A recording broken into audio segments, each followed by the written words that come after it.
programs a Sports Time Ohio original production. It's the final game ever for the Indians at the Metrodome. They'll be back next April at brand new Target Field, the new home of the Twins. Well, the Indians will be sure glad to be done with Joe Mauer, who has crushed Cleveland pitching all year long. Today's assignment goes to Aaron Laffey, who goes for his 4th win of the season against the Twins, next on Sports Time Ohio.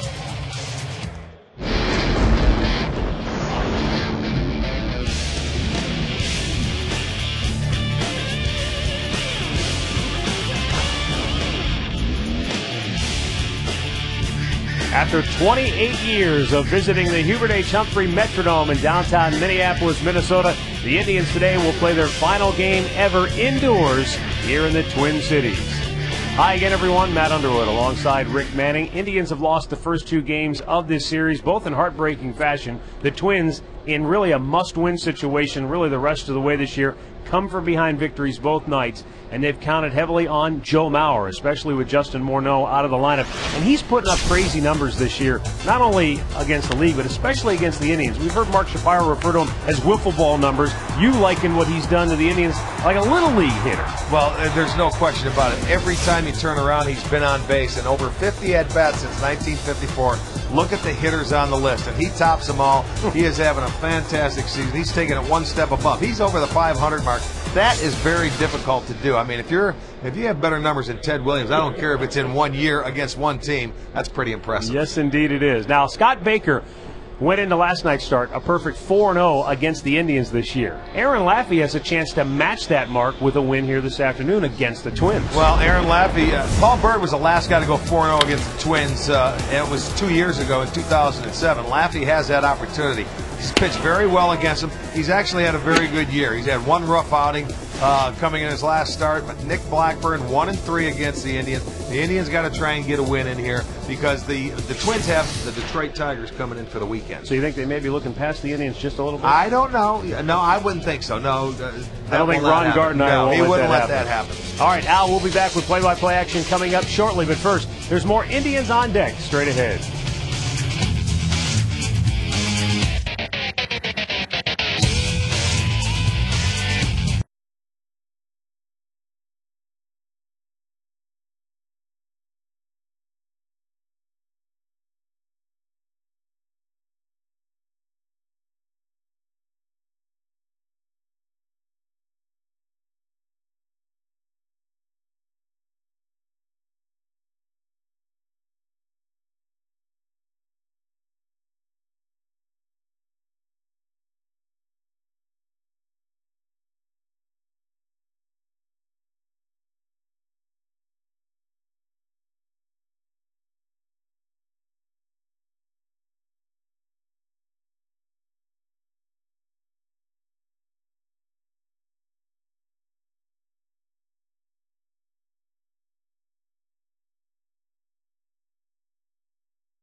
Metrodome here in Minneapolis. Nick Blackburn making his warm-up tosses for the Twins. Let's have a look at the starting nine for Eric Wedge and the Indians. It's brought to you by Progressive Insurance, proud to be the official auto insurance provider of the Cleveland Indians. Michael Brantley is Drupal Cabrera and Shin-Soo Choo. Johnny Peralta, Travis After, and Matt Laporta, who homered in last night's game. Luis Valbuena, Kelly Shoppach will bat eighth. He's got great career numbers against Blackburn. And then Trevor Crow hitting ninth. Nick Blackburn making his 30th start this year.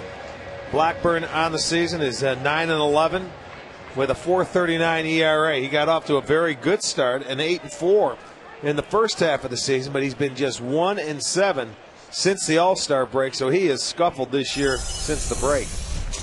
First pitch of the game is outside to Michael Brantley for ball one. Brantley just 1 for 9 in the series.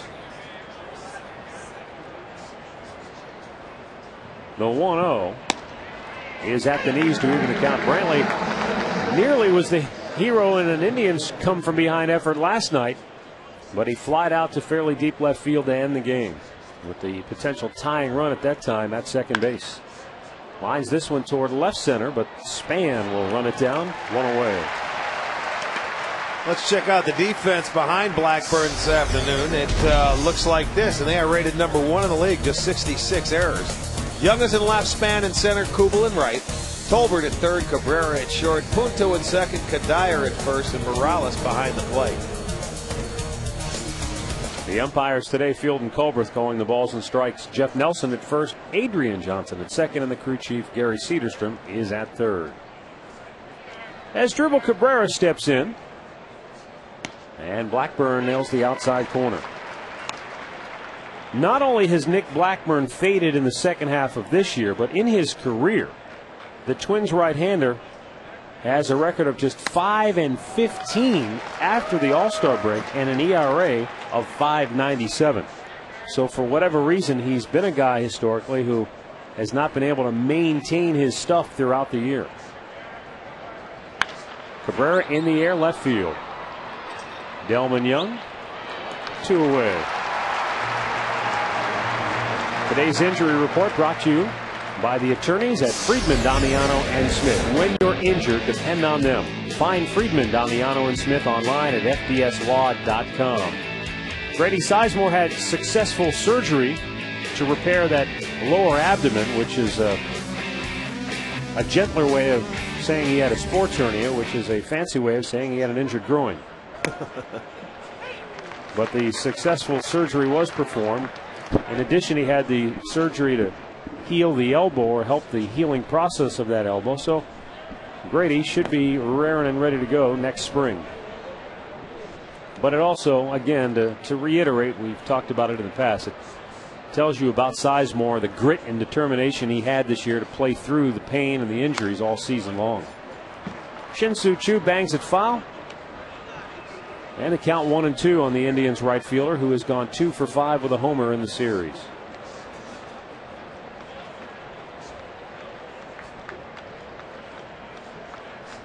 The 1-2, and he went too far, and a good first inning for Nick Blackburn as the Indians go 1-2-3.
Denard Span, Orlando Cabrera, and Joe Mauer. Jason Kubel, Michael Kadire, and Delman Young. Jose Morales behind the plate today. Matt Tolbert and Nick Punto hitting ninth.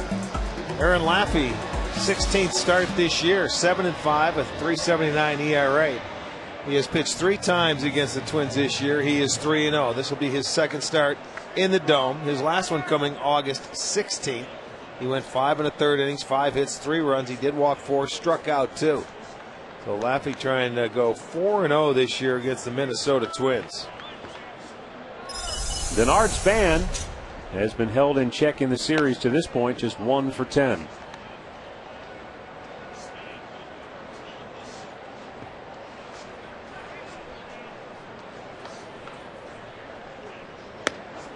In there for a strike, 1-1.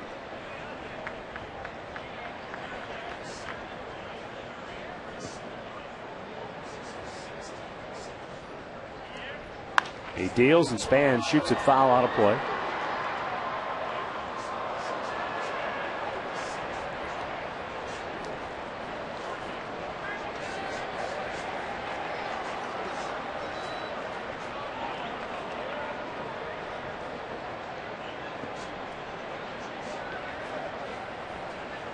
And Laffey's 1-2 is bounced to short on one hop as Drupal Cabrera takes care of that one down.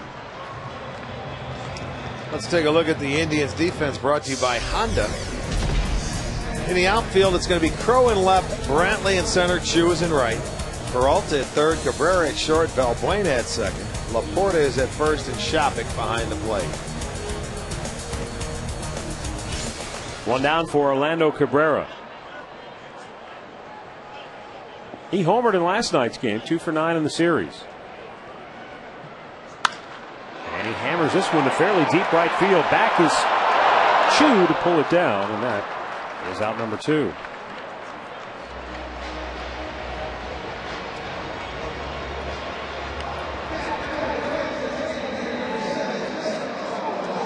Two away now for Joe Mauer.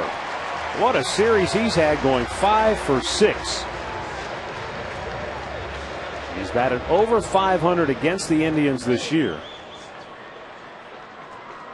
Serving as the designated hitter today, so that way Ron Gardenhire can keep his bat in the lineup, saving a little wear and tear on the legs. I asked Kelly Shopik, the Indians catcher, before the game today, what's your game plan against Mauer? And he said, keep him to singles. Yeah. I mean, you really can't. There's You're going to give up hits. There's no way. They don't have a game plan to get him out because nobody's figured that out. I think, for me, if you're going to get Joe Mauer out, you just can't go east and west, in and out. As you look at our league leaders, brought to you by the Indians Team Shop, you've got to go north and south as well as go east and west with him, up and down, because he's such a good low ball hitter. You've got to change his eye level, go upstairs, throw something slow in the dirt. Not that he'll swing, but you do have to change his eye level. See, I think a lot of the times we got to change the way we pitch to this guy because he's wearing us out. It's been in and out, and it's trying to keep the ball down. He's an excellent low ball hitter. 1-2 pitch. Line the other way, a base hit.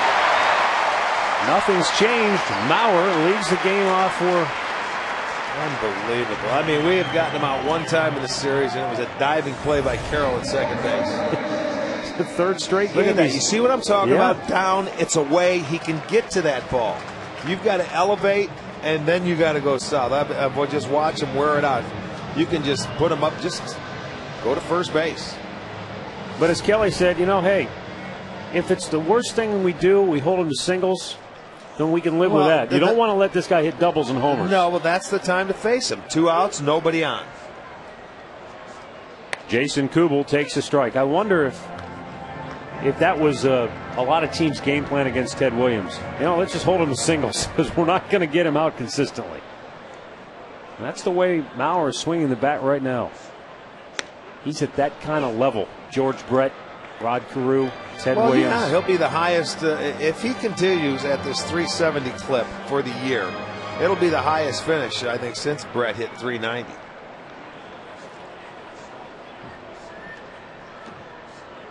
With that hit, what did he bump it up to? 373. Came in at 373, probably to 374. That's unbelievable.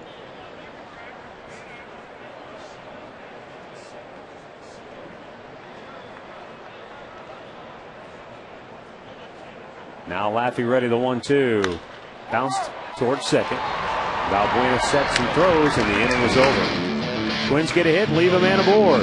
After one, no score.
Ball brought to you by Continental Airlines, official airline of the Cleveland Indians. Continental Airlines, work hard, fly right. By McCafe Coffees at McDonald's, all made to order with fresh ground espresso beans. And by All Care Dental and Dentures, we make seeing the dentist easy.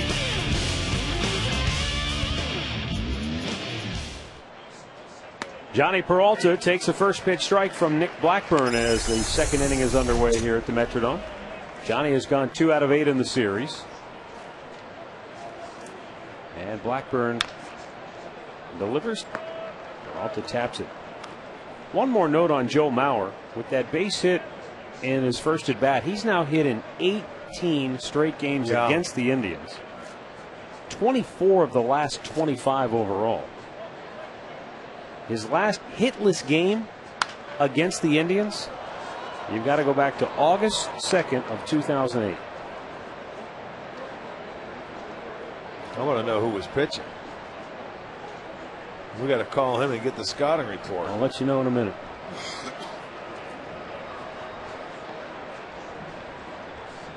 Johnny with a ground ball foul wide of third. Let's see, what did I say, August 2nd?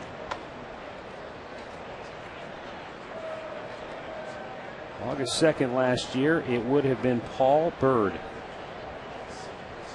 Call him. We need the scouting report. Well, and he's that guy. You got a double pump. Yeah. Anything differently.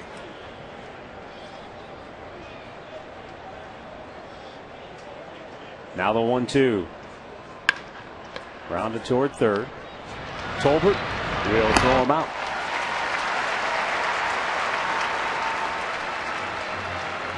One down for Travis Hafner. Hey, don't forget, if there's an engagement coming up, if you're thinking about buying a ring and popping the big question, head on over to Alvin's Jewelers and check out their Pray for Rain promotion. You buy your engagement ring at Alvin's, then if it should rain on your wedding day, your engagement ring is free. Log on to alvinsjewelers.com or stop by for all the details.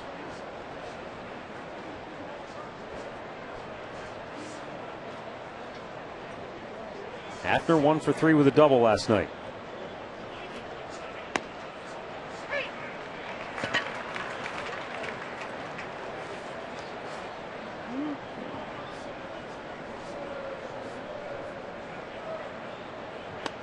Hafner checked his swing. He did not go around. You know, for Blackburn has given up 214 hits. That's the third most in the majors behind James Shields and also Cliff Lee. But, you know, when you don't walk many players, like a lot of these Twins pitchers do not, they have always given up a lot of base hits. Orlando Cabrera will throw out Hafner 2 down. Let's have a look at our great clip of the game from last night. Matt Laporta off Joe Nathan in the 9th. Rockets one out of here the other way. Relax, you're at Great Clips.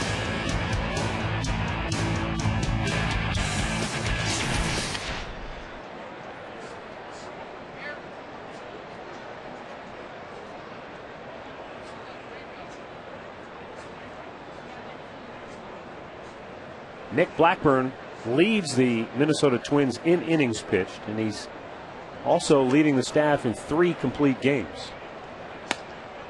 That low target by Morales.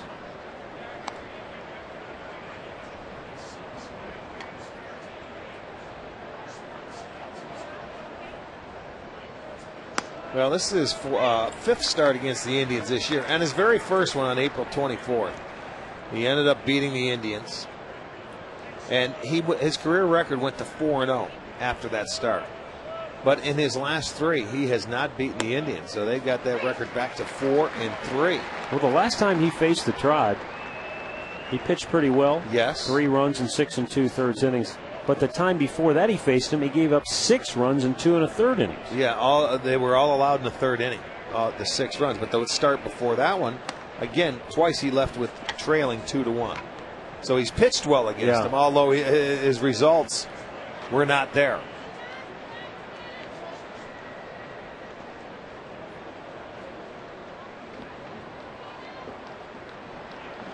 The 2-2 to Laporta. And it's down low. Try to get him to chase. Full count.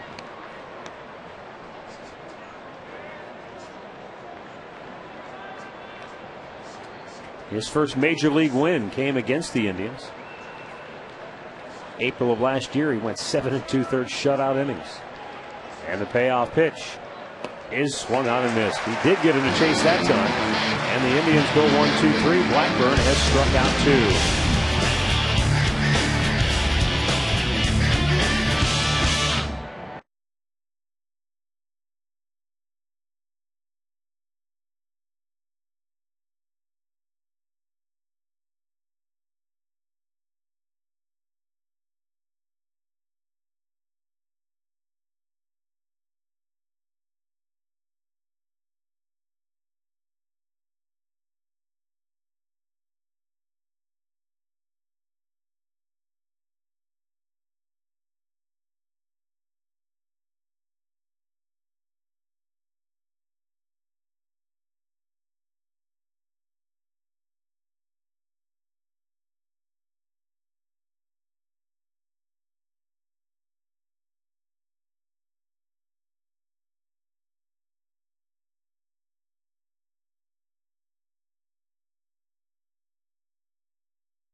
Michael Kadire, Delman Young, and Jose Morales. As you see some Tribe fans in town to watch the Indians' final game here at the Metrodome.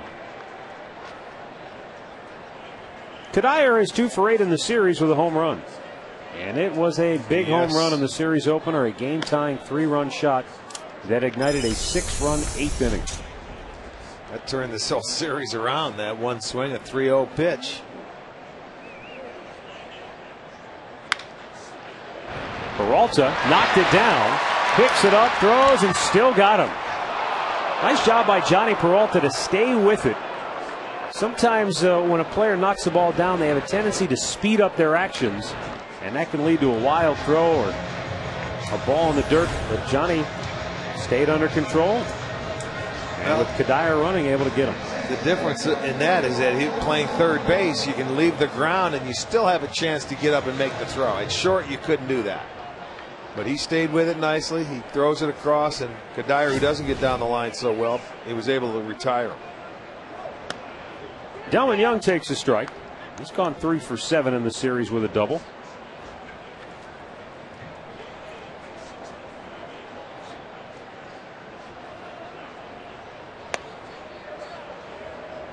One ball, one strike.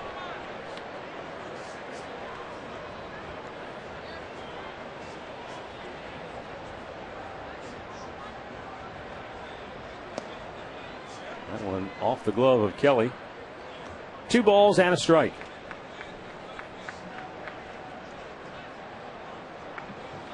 Minnesota's Twins picked up a game on the Tigers last night, so they start the day 4.5 in back of Detroit. Tigers will be in action later tonight against Kansas City at home, and then they'll roll into here for the weekend showdown with Minnesota.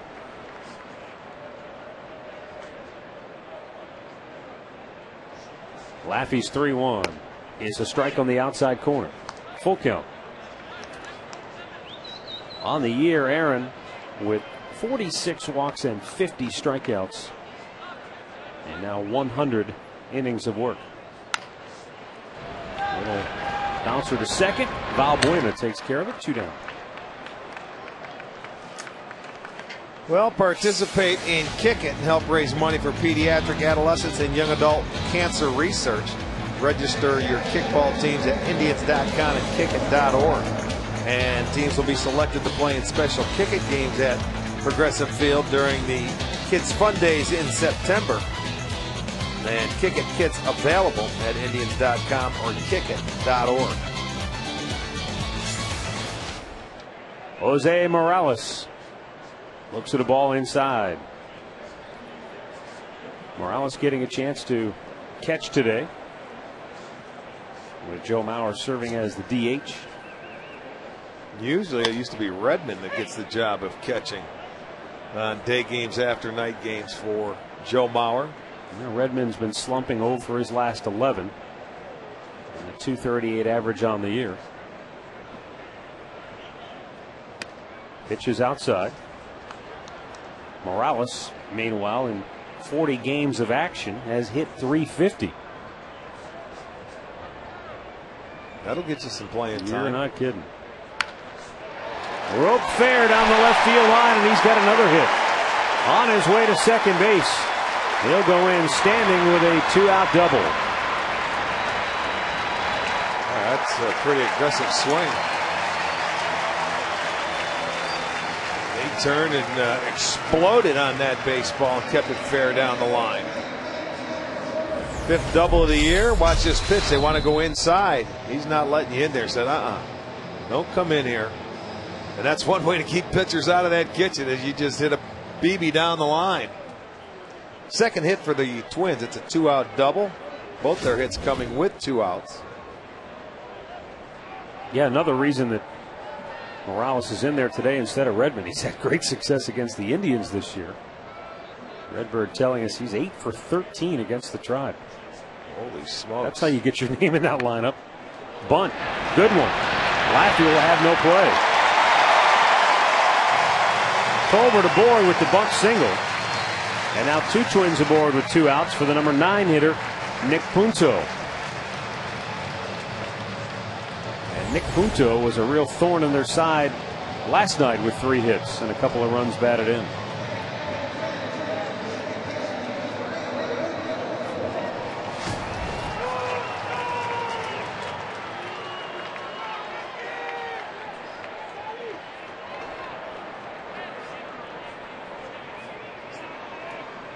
Aaron Laffey comes set. low for ball one.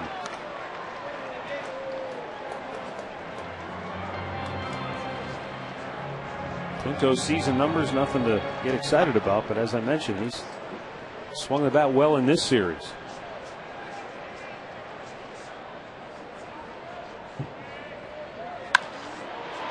In the air, center field. Michael Brantley will make the catch, and the inning is over. Twins get 2 hits, lead 2 stranded. Through 2, no score.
No score, third inning here at the Metrodome. Bottom third of the Indians order due up here. Luis Valbuena, Kelly Shopik, and Trevor Crowe.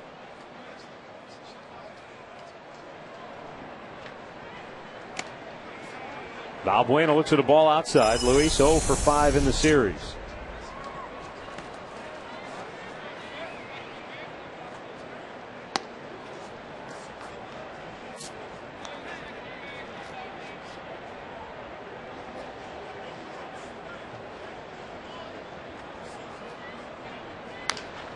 Big bouncer in the dirt, cut out. Kadire fields it, goes to the bag, 1 down.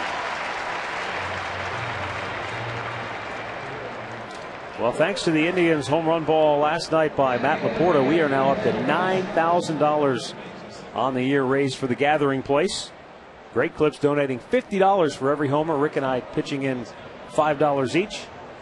And you can make a donation by logging on to touchbycancer.org or just to simply learn more about the Gathering Place, a wonderful caring community that offers programs free of charge from 2 locations to cancer patients and their family members as well. We're hoping to get to 10,000. Kelly Shopik, first action in the series, and looks at a belt high strike.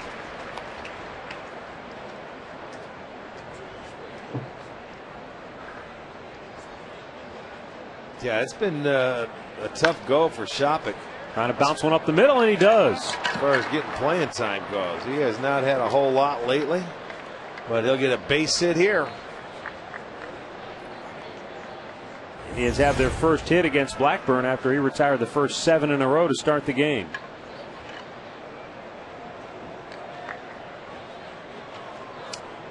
Well, the Indians with their first hit of the afternoon. Brings up Trevor Crowe. Trevor Crowe hit his first major league homer in the series opener.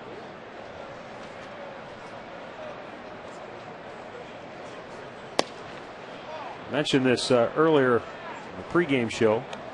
Redbird did some research, and there have been 46 players who homered in their first ever at bat here at the Metrodome. Both you and Andre Thornton accomplished that feat in the same game in 1982.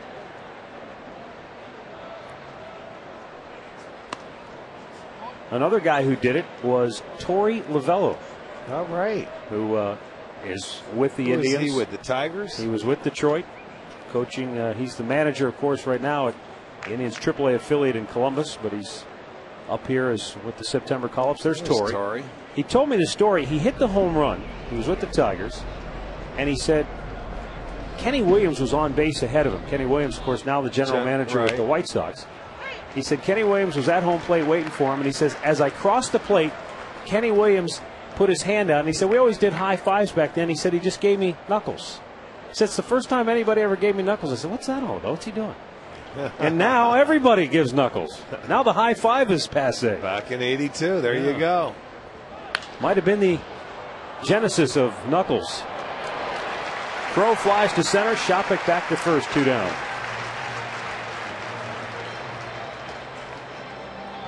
Let's go down on the farm and check out our Subway fresh face of the game. Matt McBride at AA Akron, 3 for 4 with a homer last night, as the Arrows got the win in the opener in their Eastern League Championship Series against Connecticut. Game 2 is tonight. Subway, play hard, eat fresh. Michael Brantley fly to center his first time up.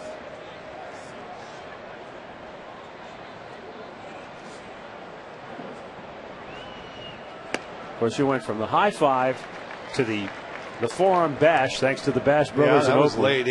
late 80s, yeah. And somewhere along the lane, the knuckles came in. Well, now they've got different handshakes for different people. They got everything going on now. Well, now you've got Prince Fielder jumping on the home plate like he's jumping into a swimming pool. Yeah, that is good. Well, and then they do the boxing. Yeah. You know, him and Braun. Of course, back when you played, you guys just punched each other. Yeah, there weren't as many home runs around back then. 1 ball, 2 strikes on Brantley.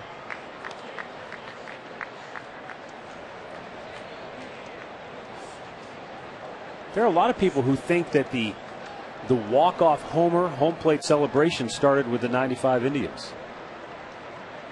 There's a line drive towards center field, sinking, and it drops for a base hit. Michael Brantley with a 2-out single. Shopik stops at second, and the Indians have something brewing here with 2 down. And Asdrubal Cabrera coming to the plate.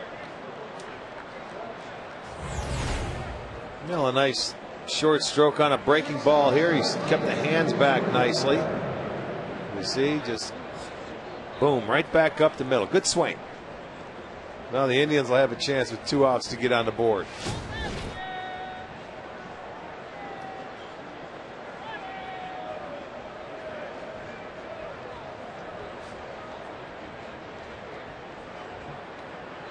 Two on, 2 out. And Cabrera bounces it to first. Dyer will take it himself, and the inning is over. A couple of hits, 2 men stranded. Middle of the third, no score.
in Minnesota, where the Twins, clinging to their playoff hopes, start the day 4.5 and back of Detroit in the Central Division. Tigers come in here for a 3-game weekend showdown series. Denard Span, Orlando Cabrera, Joe Mauer for Minnesota here in the third, top of the order. Laffey has allowed 3 hits so far. He's also induced 4 ground ball outs through the first 2 innings, so that's a good sign.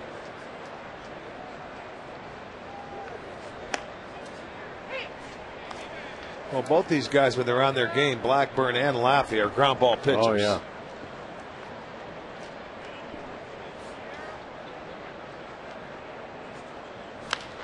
Span with a liner toward right. It's going to sink and drop in. Twins get their leadoff man aboard for the first time here today, and Denard Span has just his 2nd hit in the series. Let's send it back to the STO studios for our first Ford Sports update of the day. Here's Al Pawlowski.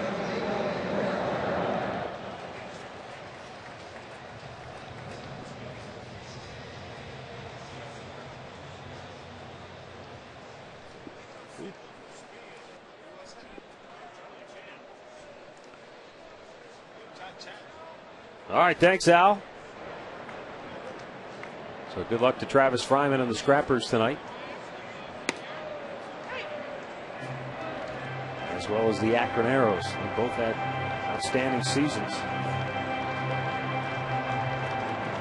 Orlando Cabrera flied to right his first time up.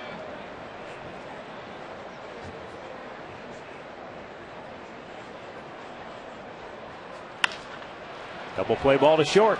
Cabrera to Valbuena. Low throw. Nice hop for Laporta.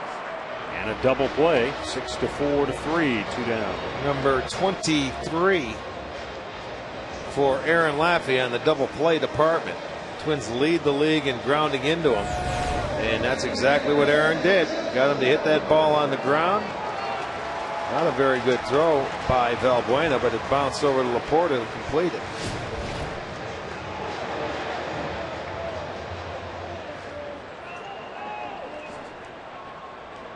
Joe Mauer, who had an opposite field single his first time up, but like the first time he came to the plate, 2 outs and the bases empty. That's how you want to face this guy.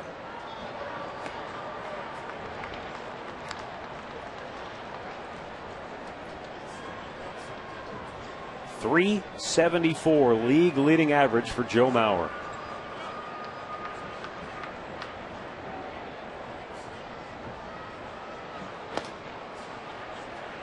And the thing you really admire about Mauer is it's not like he's going down the stretch trying to hold on to the batting title. He's trying to win the thing. He's running away with it. I mean, now that Morneau's out, this guy, they can't afford not to have him in the lineup. He's got to play every day. That's why he's DHing. As of this moment, he has a 20-point lead over Ichiro Suzuki. There's no doubt he's going to win the batting title, and he's showing no signs because he wears out the Central Division, and that's the remaining games. That's exactly right. So I see no reason why this guy won't put a 3rd batting title in. And a 4-pitch walk with 2 down. Let's have a look at the Alltel text poll question of the game. Do you think that a player on a team with a losing record should have a chance to win the MVP award? Text your answer to 31962. I think absolutely yes, in my opinion. If you have a great season, why should you be penalized for your team's woes?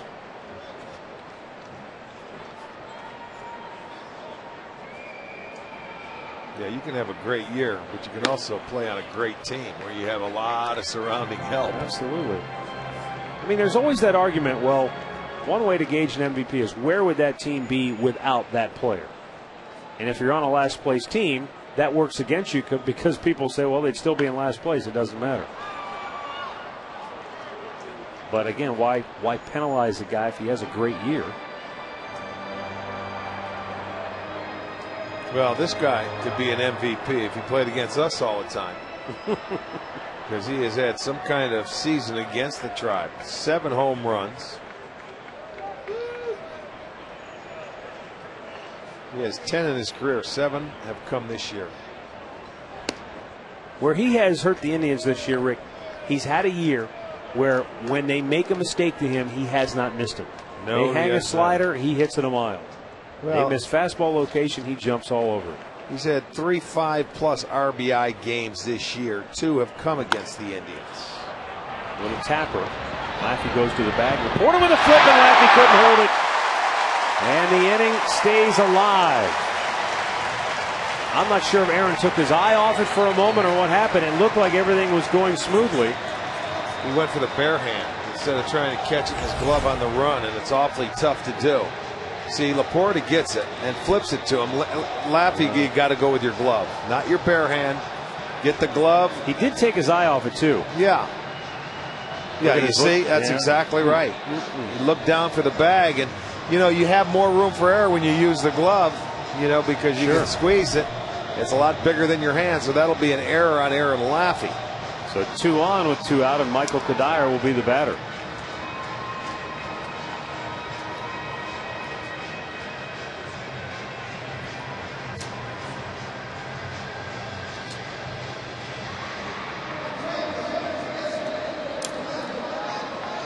And Michael Kadire, who's had his share of big hits against the Indians over the years, will be the batter.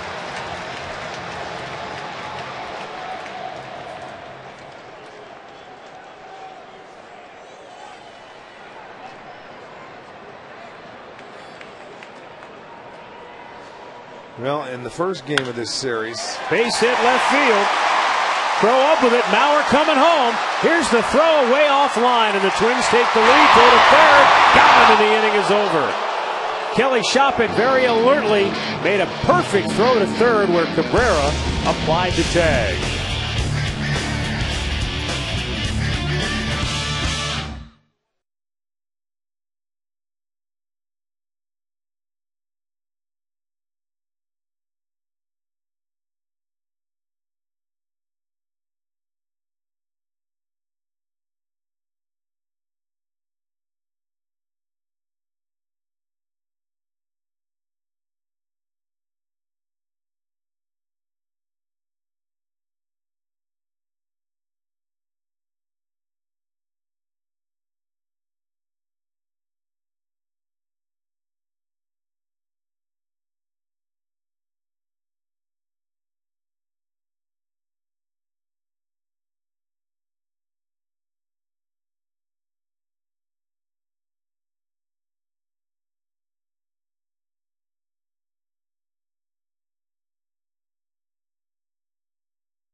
Thanks to the RBI hit by Michael Kadire, but watch the alert play of Kelly Shoppach. Really was a throw offline. But Shoppach comes out and throws it back down, and that is Cabrera at third base. So that should go 7-6. Correct. They announced 7-5. It was Cabrera taking the throw because Peralta was the cutoff man. Yeah, Crow's throw offline, and you know he had a pretty good opportunity. But Kelly Shoppach made that play.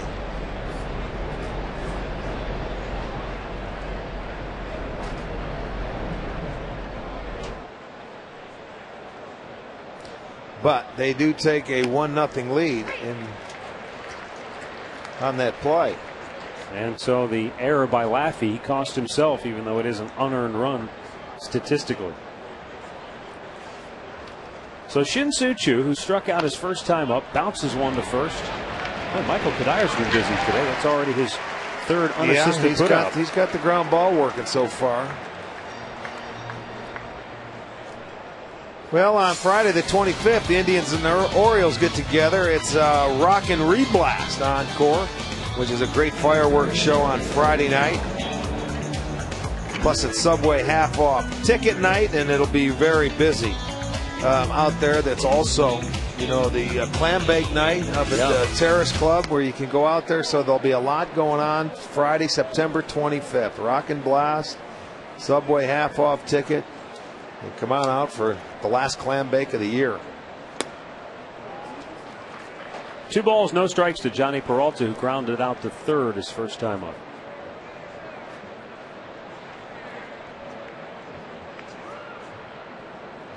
Swing and a miss. 2-1 to count.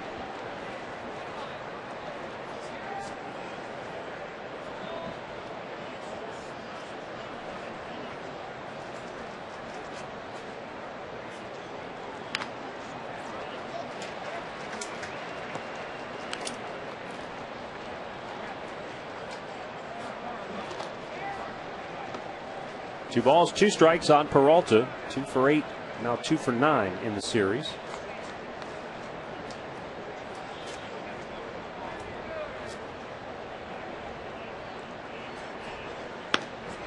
Swung on and missed. And that's the 3rd strikeout for Nick Blackburn.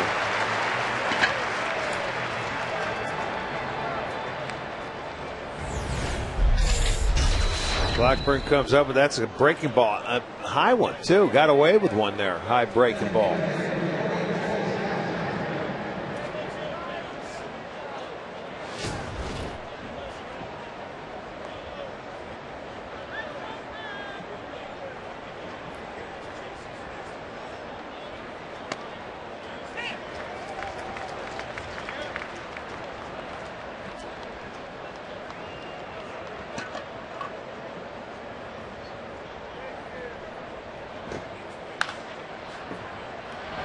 Ball nicely fielded by Kadire, and a good long flip. And the Indians go 1-2-3. That's the 3rd time already today. Blackburn set him down in order.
No score. Bottom of the 4th inning, or excuse me, 1-0 Twins, bottom of the 4th inning. It'll be Delman Young, Jose Morales, and Matt Tolbert to face Aaron Laffey. Twins picking up the unearned run in the 3rd.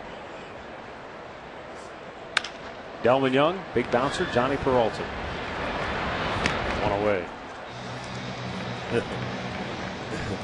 Tickets now available for the AM/PM all-you-can-eat seats. Upper reserved seat ticket includes unlimited dogs, popcorn, peanuts, nacho, and Pepsi products. They are $32 each. For this area of the ballpark, visit Indians.com, a team shop, or the Progressive Field ticket office to purchase your AM, PM seats. Time running out. Only one homestand remaining here in the 2009 season.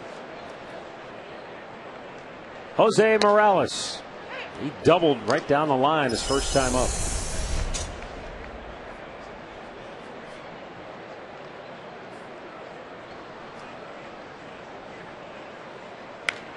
Off the end of the bat this time. Foul. 0-2.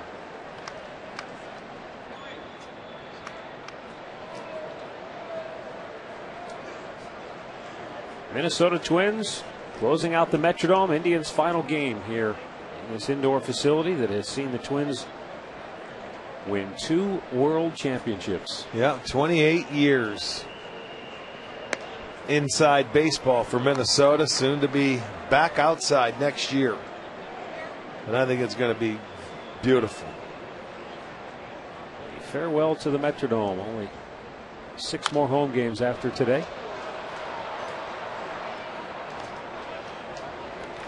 I think we got our guy taking it down tonight, don't we? Tony Oliva gets the. I saw Tony before the game. He was in uniform. I think he may have. Well, he's in uniform. Yeah, he does get in uniform a lot, but he may be taking that 7 off the wall here in the after the 5th inning. Because he is number 6. He's number 6. That's right. There he is in his prime.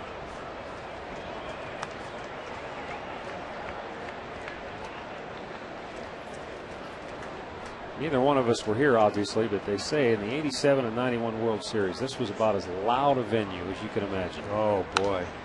Well, we were in Seattle for the Kingdom, and that was pretty crazy. That's right, in 95.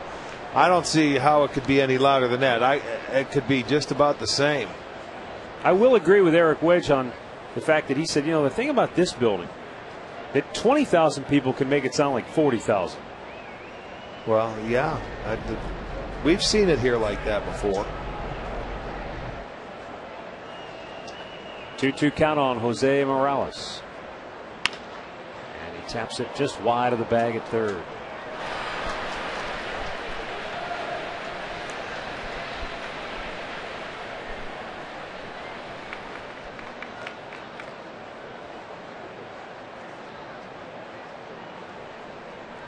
Pitch number 50 coming up for Aaron Laffey here on the day. This is an 8-pitch at bat now for Morales right here. Going the other way. He's going to drop it in. Oh, that ball gets by Chu. He misplays it into the corner, and on his way to second is Morales. I think if Chu had it to do over again, he'd just keep coming hard and maybe go for a sliding catch. But he got caught in between. And Morales at second base with 1 out here in the 4th inning. Well, what are they going to do? Is it going to be a single and an error, or are they going to give him a flat-out double? Because this ball had spin. When you slice it down the other way, Chu, you're right. He should have just continued to keep coming because it has that spin when you slice it. And once you back up, you're like an infielder getting it on your heels. They give him a double. That's kind. So Morales 2 for 2 with 2 doubles today. One down the left field line, that one down the right field line, but Chu probably should have come in to smother it. Matt Tolbert takes a strike.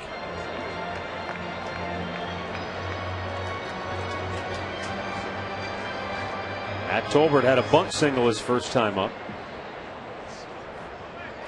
Peralta at third, not really buying that he may be bunting again, though.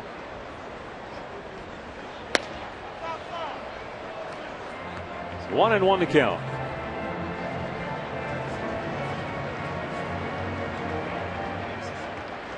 Twins up 1-0 here. Their half of the 4th inning.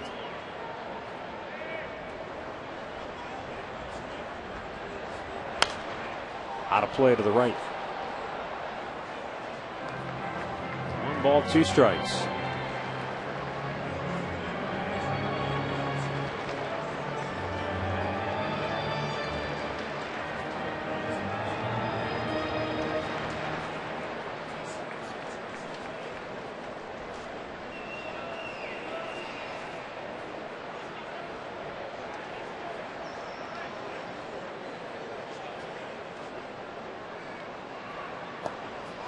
Down low, he was able to hold up.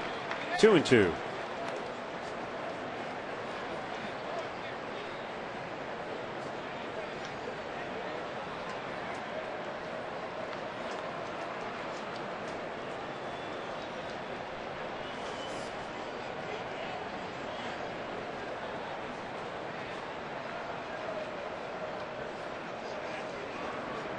Grounded foul past the third base coach, Scott Olger.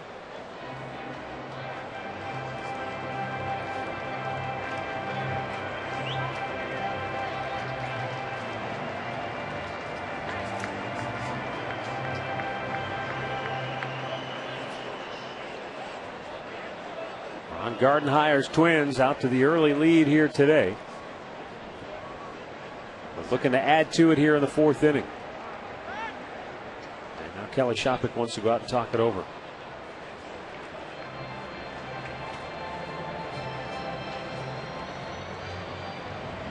Well, that run that the Twins got last inning after the double play was a walk to Mauer, an error by Aaron Lappy himself, and then the base hit. Then they were able to, Shopik at least made the play to get to third base and end that inning.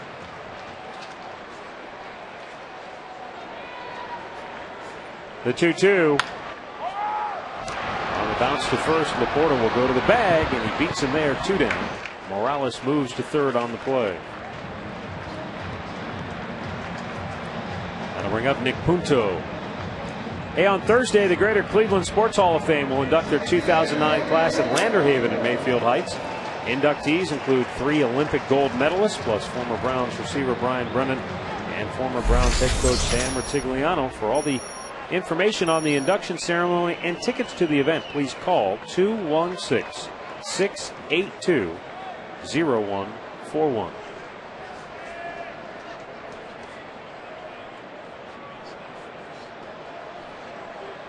Pitch to Punto is low, ball 1.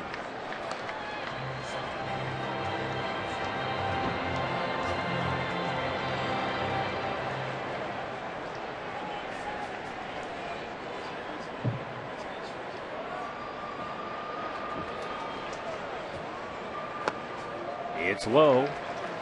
2 balls and no strikes. Laffey laboring a bit here in the fourth.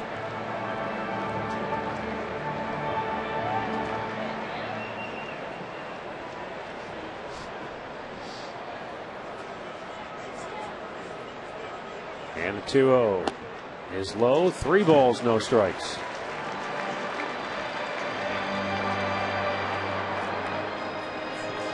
Well, this is the guy I would think he would want to go after as opposed to Denard Span. Span, a much better hitter.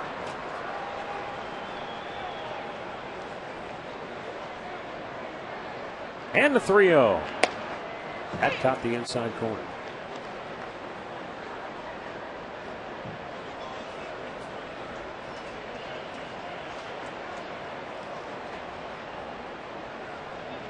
Jose Morales taking his lead off and foul ground at third, and the 3-1 just missed, ball 4.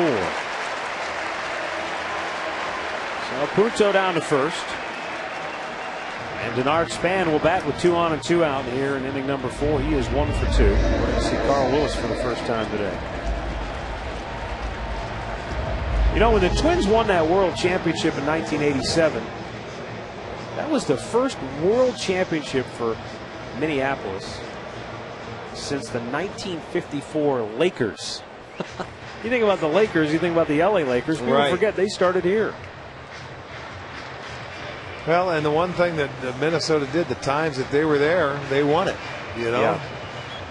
And the '87 World Series, that was an all home games. Home games, right? They won all 4. They happened to have home field advantage that year over St. Louis, over the Cardinals. It was the turf series, and each team won every game in their own building. It's just Minnesota had more. The '91 World Series was a great thriller against the Atlanta Braves. Yes, it was. So many memorable moments, from Kirby Puckett's walk-off homer to the great catch he made in center field. To Jack Morris's 10-inning performance in Game 7. One of the guttiest performances I've ever seen.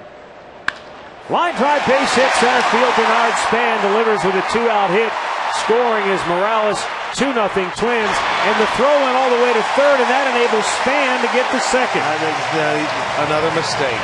Unbelievable.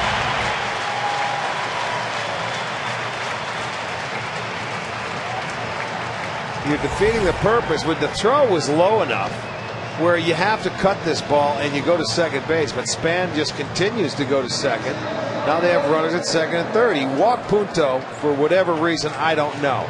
Now you're going to get to third base anyway, so the throw, at least when you make it, is down enough. Cabrera's got to cut that ball and get the guy at second base. They didn't have a chance for him at third base. A mental lapse there for Cabrera, I guess. Now Orlando Cabrera bloops one back out of play.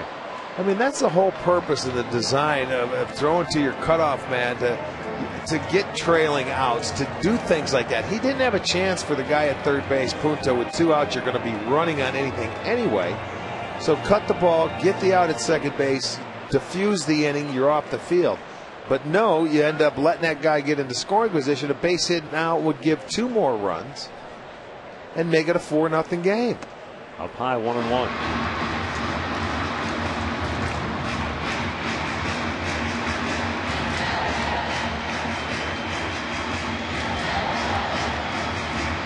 Already 7 hits allowed by Laffey here in the 4th inning.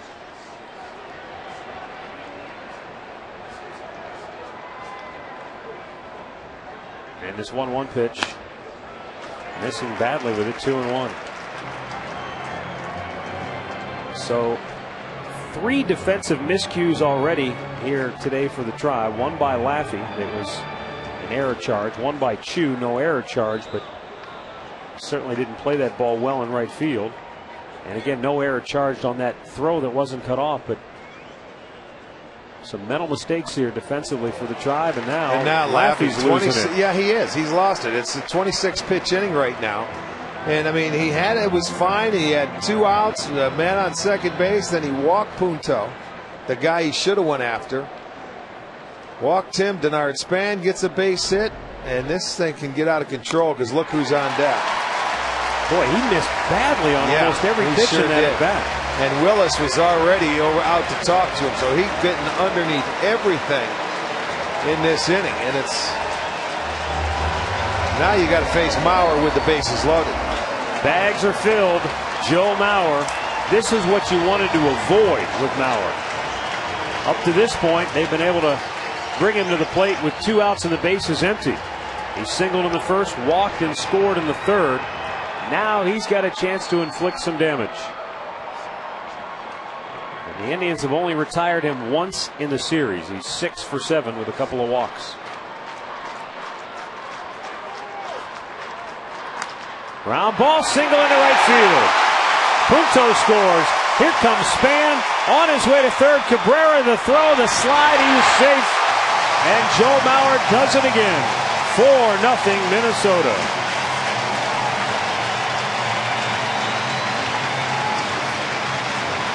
He goes to second on the throw. It was a close play at third. They almost had Cabrera. But the bottom line is Mauer delivers a big hit. How many times you see him swing at the first pitch? It's a rarity. But he does this time because he knows he has to get ahead of him. He just missed with 4 to Cabrera. And then here comes a throw to third base. Boy, that was close. Bang, bang. Cabrera just gets his foot in. And then the trailer gets into scoring position. And there you have it. There's a case in point of not cutting that ball and getting the base runner. And they give him 2 more runs. And he's not out of it yet. You have a chance to give up 2 more. And a new career high now for Joe Mauer with 87 runs batted in on the year.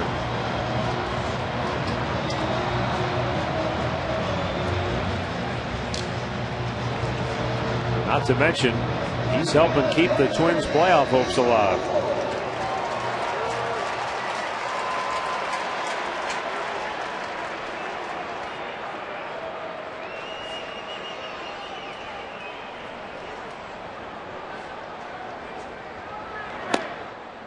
In there for a strike.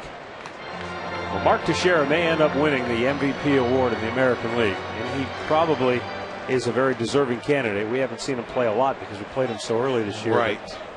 I would think Joe Mauer will get plenty of consideration with the season he's had. Well, shattered bat. Peralta throws to first, and the inning is finally over. But the Twins get 3, and they now lead it 4-0.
By Subway. Play hard, eat fresh. And by Alltel Wireless. Choose who you call for free with My Circle. Any number, any network.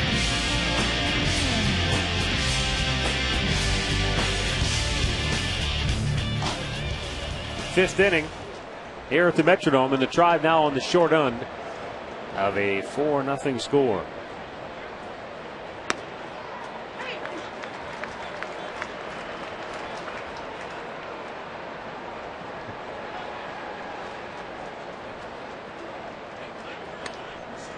Matt Laporta struck out his first time up. 1-1 to count.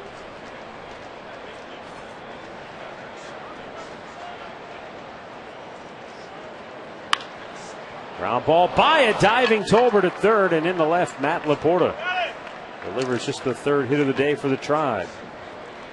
We'll see if they can come back and cut into that 4-0 lead. First time they've had their leadoff man aboard tonight. They get their third hit, that fastball in. And all 3 hits have been singles.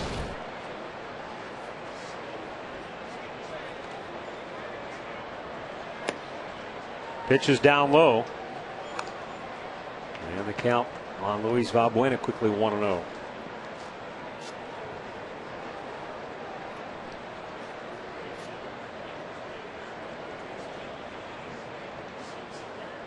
The 1-0 pitch in there for a strike.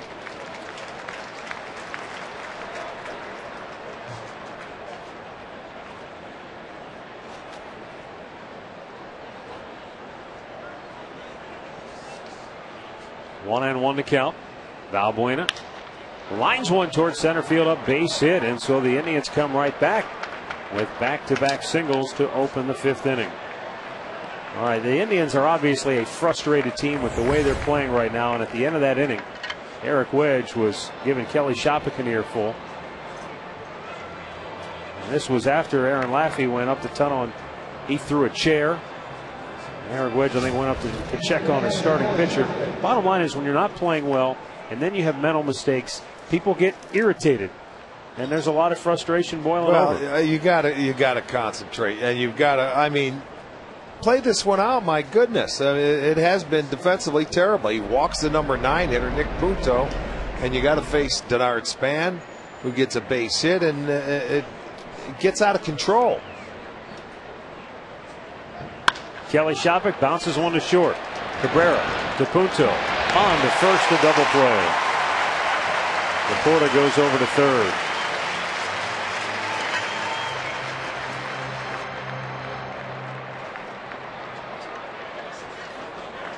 So with 2 down.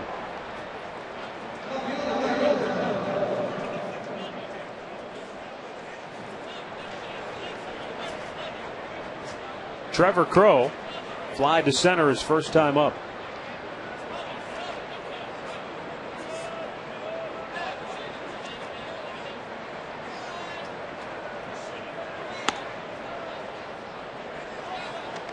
One ball, no strikes.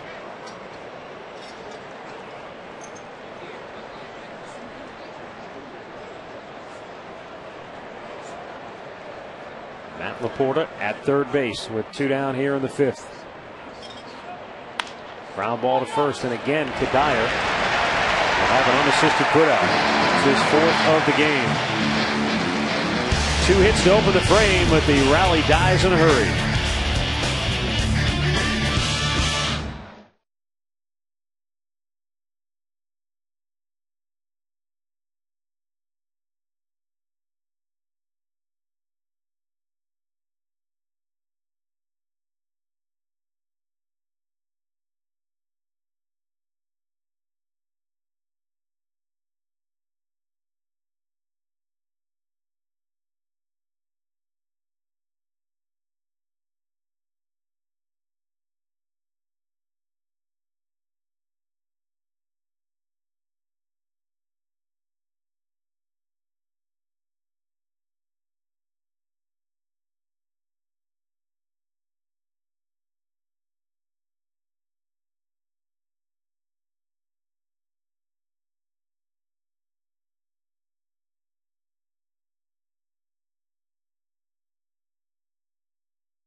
Minnesota advantage as we go now to the home half of the 5th inning.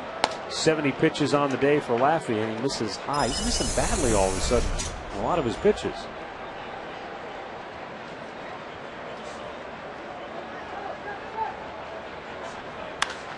There's a drive deep left field and way out of here. Michael Kadire's 2nd home run of the series. His 2nd hit of the game. 5-0 Minnesota.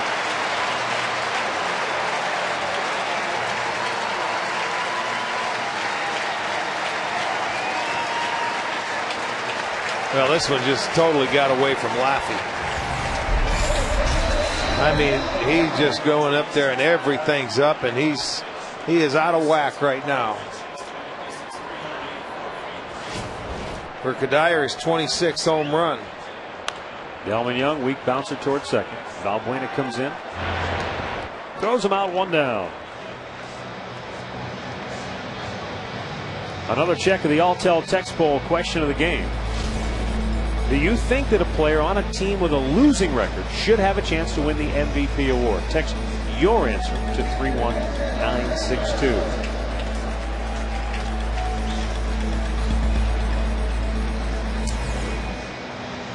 Joe Mauer, and who knows? I mean, I know the Twin Cities, they've got high hopes here, but they could end up with a losing record. They're only a game over 500 right now. Right. I mean, they could very easily wind up on the other end of 500, and so he would qualify in that category. He's certainly very deserving. Jose Morales, what a day he's had. 2 for 2. This time he pops it up. After watching him play against us this year, he is my MVP. Laporta overran it.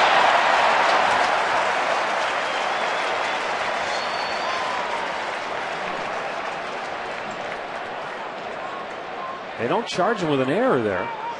I suppose because he never actually got to the ball. But he was there in plenty of time. I think he was looking for the railing, Rick, and took his eye off it. Look back up, and that ball comes back on, and you're looking up into the roof, and he hasn't played many games in this building. So, you know what? It's embarrassing more than anything else, but at least they come back and get the guy out. Michael Brantley will squeeze it. 2 down. Well, here's the All Care Dental Indentures Smile and Easy Cam. And a special hello to our All Care friends watching in Menor this afternoon. All Care Dental Indentures make seeing the dentist easy. All smiles for the Twins so far today. They have a 5-0 lead. And there's a liner to left. Matt Tolbert, he's digging for extra bases, and he's going to go in standing with a 2-out double.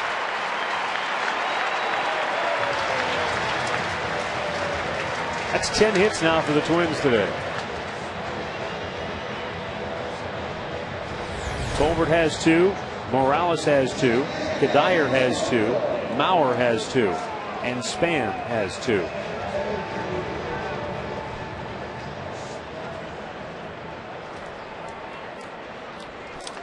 So all of their hits belong to the guys who had 2 in the game.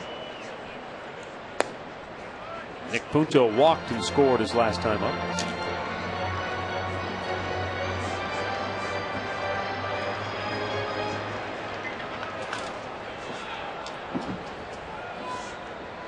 Pitch number 79 of the day here for Laffey.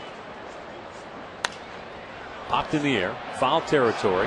Coming hard is Chu, and Laporta with a great diving effort, but he couldn't get to it. We give him credit. He went all out, tried to make a sensational play. Probably still smarting after that pop-up eluded him earlier in the inning, but he just couldn't get to it. Yeah, you're not going to get better effort than this, that's for sure. He gives it everything he got. He wants to make up for that one ball that got out of play, and you can't blame him. It's a good effort.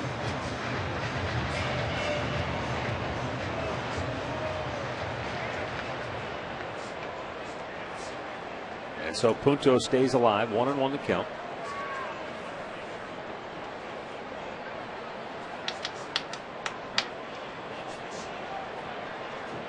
Up high. 2 balls and a strike.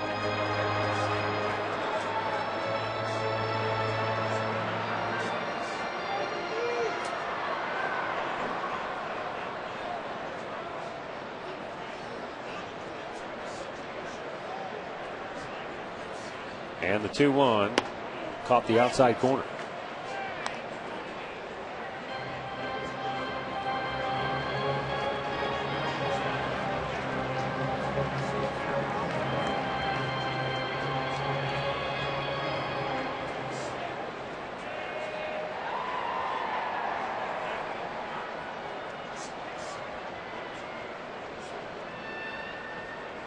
The 2-2. He just spoiled it. Pops it the other way. Out of play.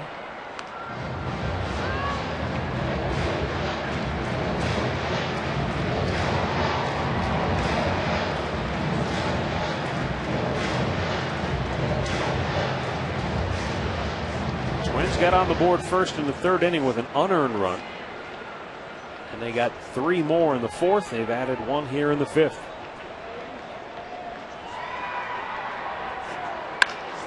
Ground ball to short, backhanded by Cabrera. Long throw across his body, and he got him. A terrific effort by Asdrubal Cabrera deep in the hole, and had to go across his body, and still somehow managed to beat Punto with a throw.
games they have left here at the Metrodome. Great hitter right there.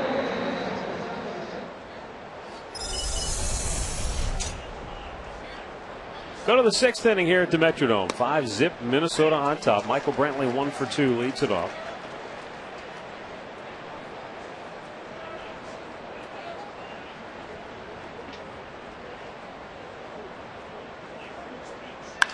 Brantley lines one towards center, but Span is right there. Let's get our Northern Ohio Toyota dealers game recap in. Bernard Span with an RBI single in the 4th inning made it 2-0 Minnesota. Then Joe Mauer with a big 2-run single made it a 4-zip Twins lead. All of that after 2 were out. And then Michael Kadire solo blast 5-zip Minnesota. For a dealer near you, visit buyatoyota.com. What you don't see in all of that is some of the defensive and mental mistakes by the Indians today. Well, and Aaron Laffey, man, he let it get away from him a little bit out there on the mound. And when you're playing against good teams who have everything on the line, you can't make a whole lot of mistakes and expect to get away with it. You can't give up extra bases. You can't do, the little things that extend innings. And I mean, there's been a lot of young, youthful mistakes made in this series by the Indians.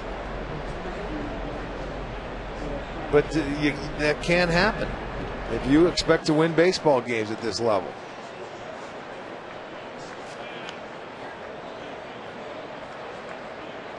I mean, they have to be frustrated right there because they had leads in both games, opportunities to put it away, and Minnesota's been able to come back and get them both. Cabrera drives one to pretty deep right field, but there is Kubel 2 away. Well, visit the official online shop of the Indians at Indians.com. You can browse the largest online selection of team gear, caps, t-shirts, jerseys, and more. So get your team gear straight from the source. Shop at Indians.com. Shin Soo Choo 0 for 2 today. Looks the ball up high.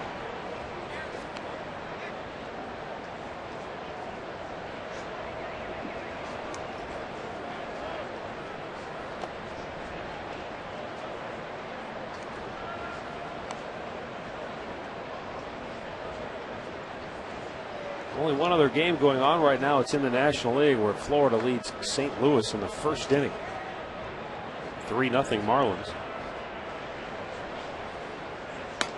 The Marlins are a little bit like Detroit, or I should say Minnesota, in that they're 4.5 games back in the wild card hunt. But unlike Minnesota, they don't have 7 games left with the guys they're chasing. There's a drive up the alley. Right center field. Chu's got at least 2. He's going to turn, and he's going to hold up. I think he had himself a triple right there, but with 2 outs. He sure did. He'll hold at second. His 34th double of the year. If there's any doubt in your mind, you can't get thrown out of third base. You can't make the first or third out there. You're absolutely right. Especially down 5. Obviously, he felt that he's going to stay put. But yeah, you're down 5. You got to be 100% sure in your mind. There he goes. He just pulls up. At that point in time, he figured, no, I'll stay put. Johnny Peralta 0 for 2 today. 5th hit of the day given up by Blackburn. First extra base hit of the day for the Tribe. Blackburn has struck out 3 and most importantly has not walked a batter.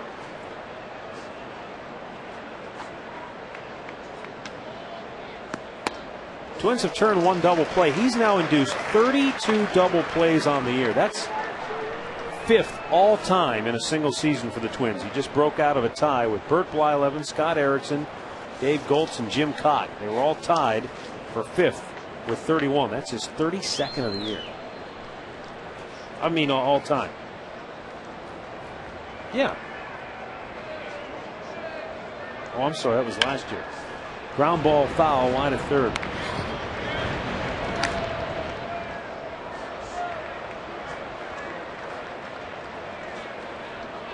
misread that note.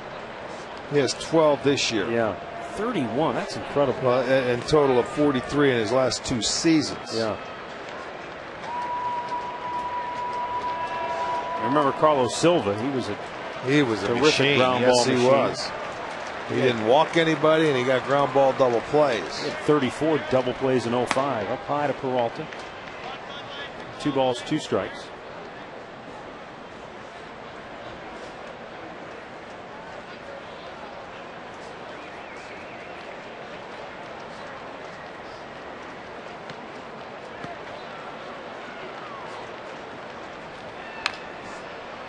Taps it foul again. Jeff Zahn is the all-time record holder. He had 38 double plays turned in 1978. Oh yeah, the left-hander.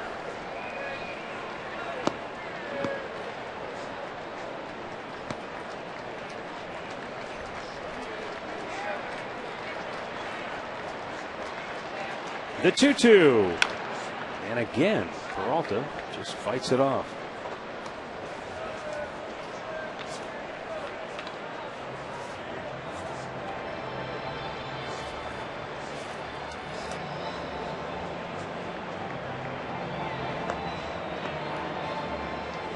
Jose Morales out for a brief chat. 2 down and a runner at second for the Indians here in the 6th. They're down 5-0.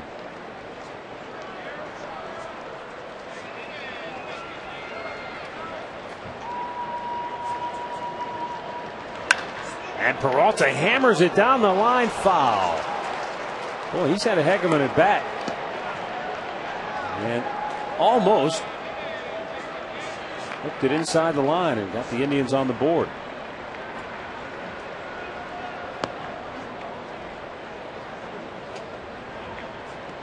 This will be the 8th pitch in this at bat. No, he hit that ball so hard it had hook to it, and it went foul.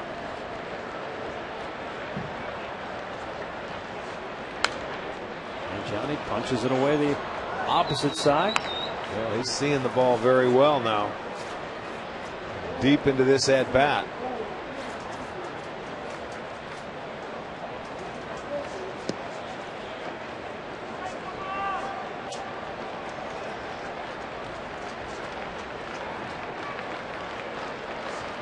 Now the 2-2.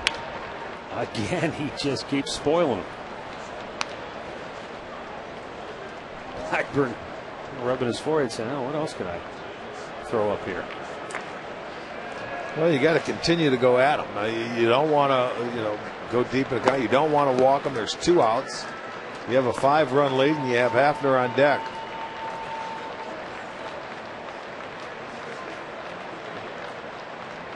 Once again, he tries to get Peralta to chase, and it's in the dirt. Full count. I don't blame him for at least trying.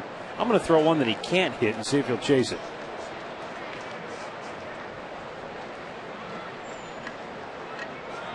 But now, Johnny, what he'll do, refocus and say, okay, maybe I'll get that fastball he's looking for 3-2, knowing that he doesn't want to walk him.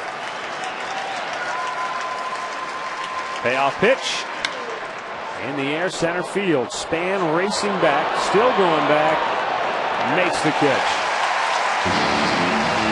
Terrific battle. Peralta did everything he could, gave it a deep ride, but it's that kind of day as the Twins lead at 5-zip.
Rick Anderson, pitching coach, talking with Blackburn, who has gone 6 shutout innings today, allowing just 5 hits.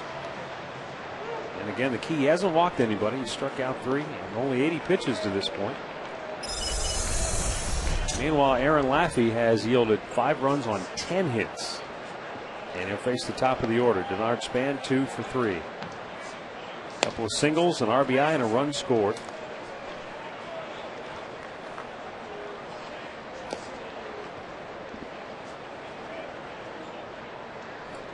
Well, the Twins have scored their last 3 innings. Brantley will close the gap on that ball and make the catch, 1 away. Let's go back to the STO studios. Once again, a Ford Sports update. Here's Al.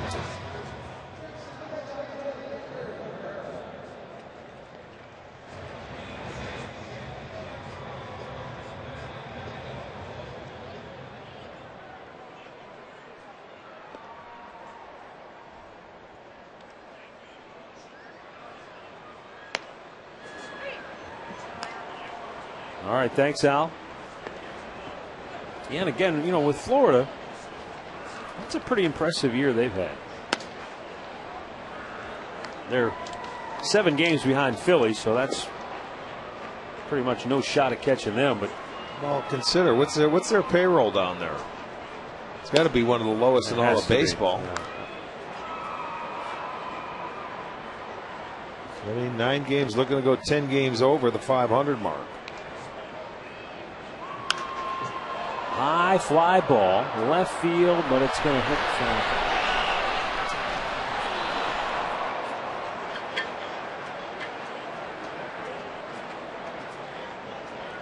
San Francisco and Colorado have been staging quite a battle. I think it's 1 more tonight, right? That series is wraps up. Yeah, and San Francisco, you figure it's a must win. They're 2.5 back. They cannot fall to 3.5 back. Right field shoes there.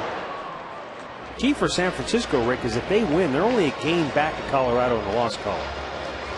Yeah, right. Then you have the real chance. That's exactly right. Here's a look at that wild card hunt. As you see, if the Giants win, it'd only be a game back in the wild card hunt. The problem Florida has is they don't have enough games against them. Any games against those teams left. They don't. They play Atlanta and they play, I believe, Philadelphia for the remaining 9 games or something like that. That's not exactly a favorable schedule. No, either. it's not. But that's who they play, being in that division. And Murph tells me that they have the 2nd lowest payroll in baseball, about a $35 million payroll down in Florida. So they have always seemed to do a great job when they unload somebody, getting their value in return, and putting together good young talent, boy, that play. Joe Mauer, 2 for 2. He's also walked. He scored a run. He's driven in 2. Up and in. 2 balls and a strike. That's what you talked about earlier. Try to move the ball up and down, north and south. Yes, well, more up and down. Back him up. He may not swing at some of those pitches, but you have to change his eye level. We've been going east and west and keeping the ball down. In the air. There you go. Left field, Trevor Crowe. He's got it, and a good inning for Aaron Laffey. The Twins go 1-2-3. 6 in the books. 5-zip Minnesota.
Cleveland Indians baseball is brought to you by Direct Energy, offering simple solutions for all your natural gas needs. Visit directenergy.com/GoTribe for details. And by AM/PM, too much good stuff.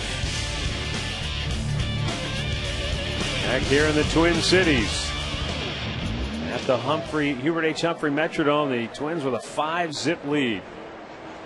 Aaron Laffey had a good 6th inning, set him down in order. Travis Hafner will lead off against Nick Blackburn and takes a strike. Hafner 0 for 2 here today.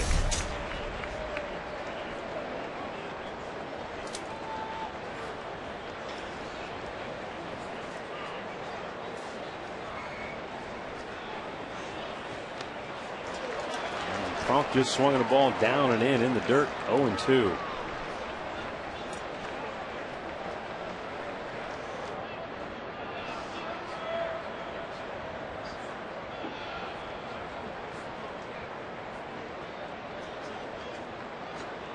Cronk is grounded to short, grounded to first. And this one is lined in the alley, right center field. Kubel trying to cut it off. He'll chase it. Hafner's got himself at least 2, and he's going to hold right there with a leadoff double.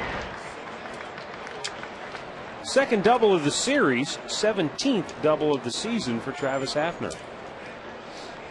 Well, he went down and got this pitch. He swung at that ball in the dirt, but he tried to get him one more time and threw this one for a strike. And instead of, that one he chased in the dirt, he may have wanted to try and go one more down there, but Hafner jumps all over that one. Hits the gap, and they get their leadoff double in the 7th. Matt Laporta, he had a base hit his last time up.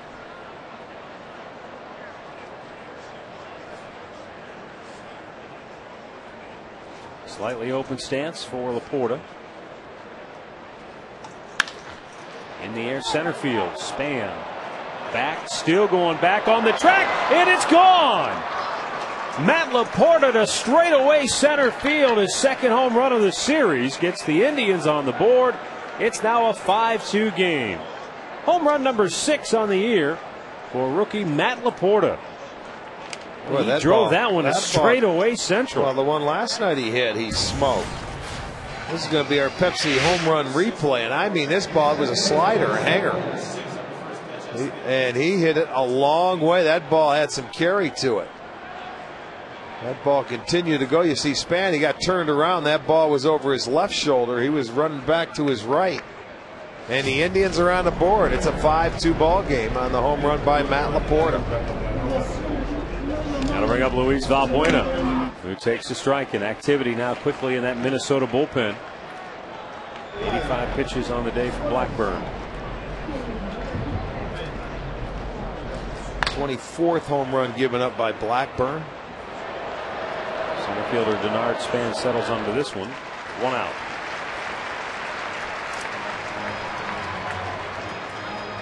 Well, have you planned your company picnic yet? Well, the Indians offer a one-of-a-kind venue out at Progressive Field. You can choose from a variety of affordable foods and beverage options. Pre-game picnics can accommodate groups of all sizes. Call 216-420-HITS for information.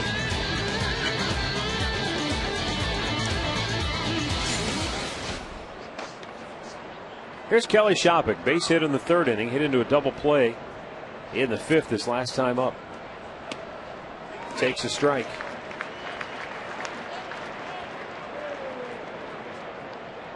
Indians playing from behind here today. They're down 3.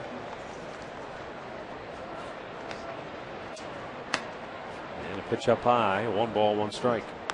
The Ohio State Buckeyes will take on the Toledo Rockets at Brown Stadium this Saturday.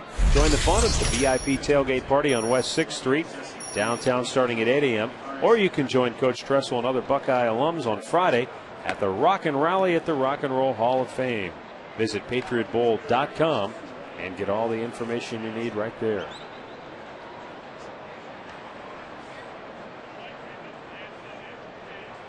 Buckeyes looking to bounce back after a disappointing defeat at home against USC.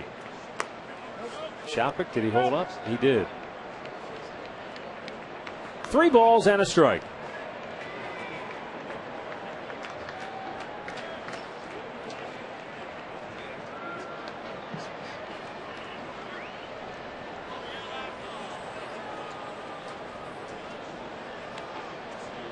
So now Blackburn into the line in the 3-1. And Shopping yanks it into left field, a base hit. And so a 1-out base runner for Trevor Crowe.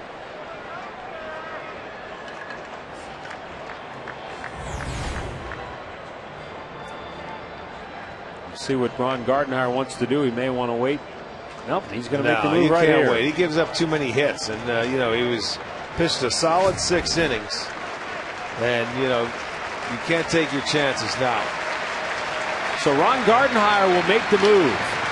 Nick Blackburn goes 6 1/3 innings here today. He leaves with a 5-2 advantage.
In the 7th inning to face Trevor Crowe. He'll turn him around, make him bat right-handed.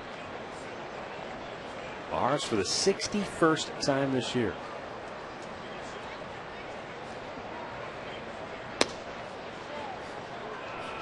Ball 1 to Trevor Crowe, who is 0 for 2 today, 2 for 9 in the series.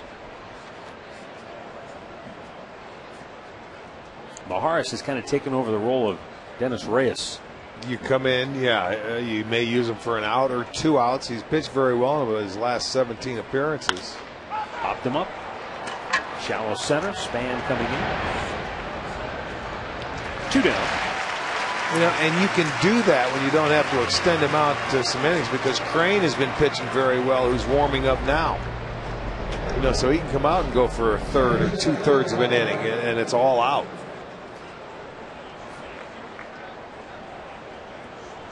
Just a few days ago, Jose Maharis had a career high 4 strikeouts in his outing against the Oakland A's.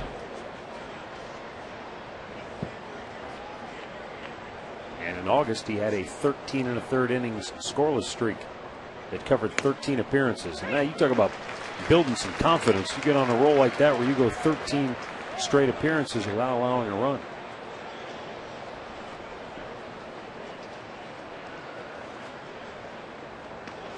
Michael Brantley 1 out of 3 today.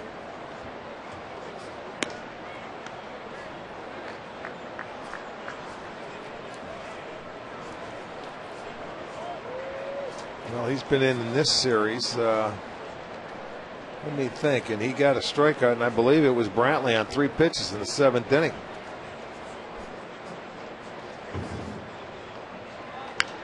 Foul back. In yesterday's ball game. Yeah, he looked pretty good. He came in, it was bing, bang, boom, over.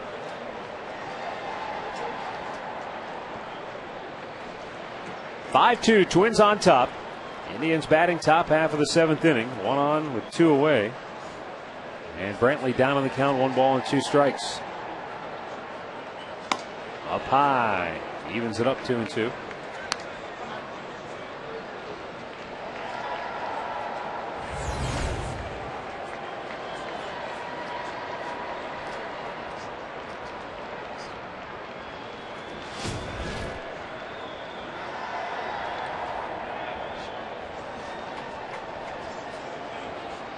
Now the 2-2.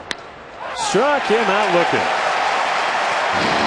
So Maharis comes in and shuts the door on a potential rally. But Matt Laporta's second home run of the series has the Indians on the board.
With a brand new menu, and that new menu is coming to a Panini's near you very soon. Keep up to date by checking them out online at paninisgrill.com. Aaron Laffey has come out here for the bottom of the 7th inning. Jason Kubel, Michael Kadire, and Delman Young due up for the Twins. Laffey's made 94 pitches so far on the day.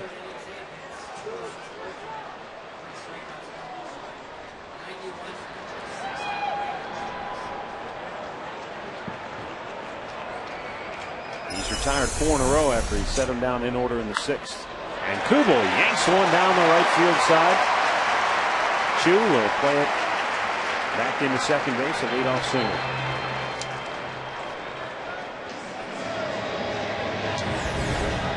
That's 11 hits now for the Twins, and that's a breaking ball that stayed up in the strike zone and got hit by Kubel. Well, we will get a pinch runner at first. Gomez is going to pinch run, and they do this because he'll go to center field. You move Span over to right when they have a lead late in the ball game. So 2 for the price of 1 is what he's doing, base running and defense. Michael Kadire, who homered his last time up and has driven in 2 runs on the day with a couple of hits.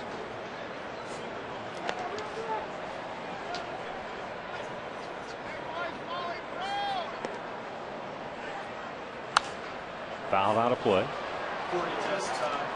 Right-hander Jess Todd now loosening in the Tribe bullpen.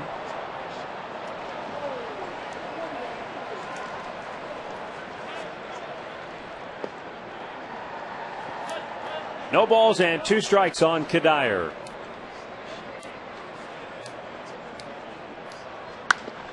And that's in the air. Right center. Chu racing over, can't get it. It's right at the base of the wall. Gomez flying around third. He's coming home. Valbuena's throw not in time.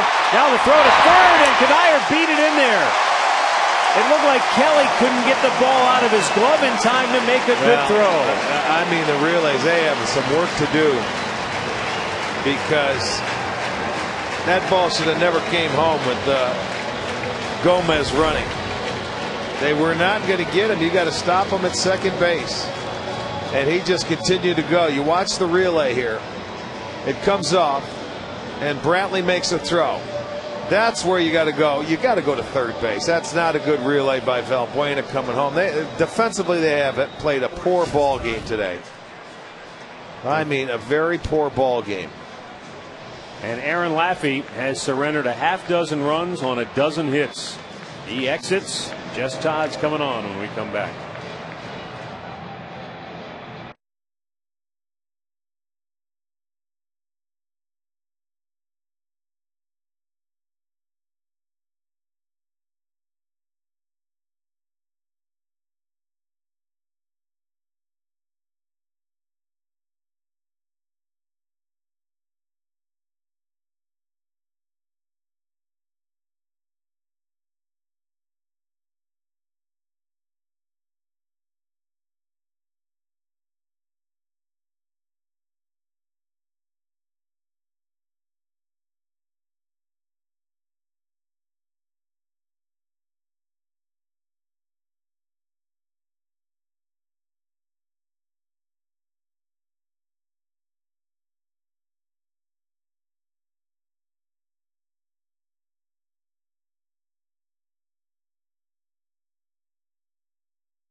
Surrendering 6 on 12.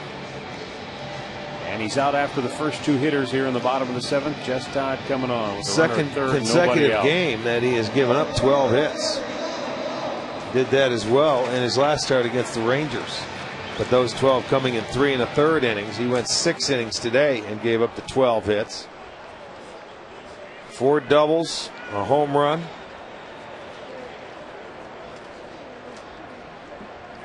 And Minnesota with a chance, another man at third base and nobody out.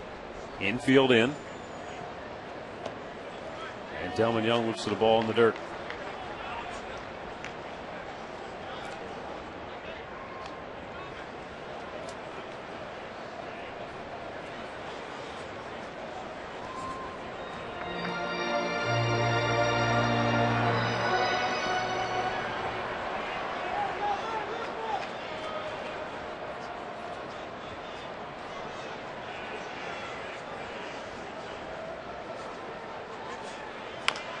Young bounces over toward the Twins dugout.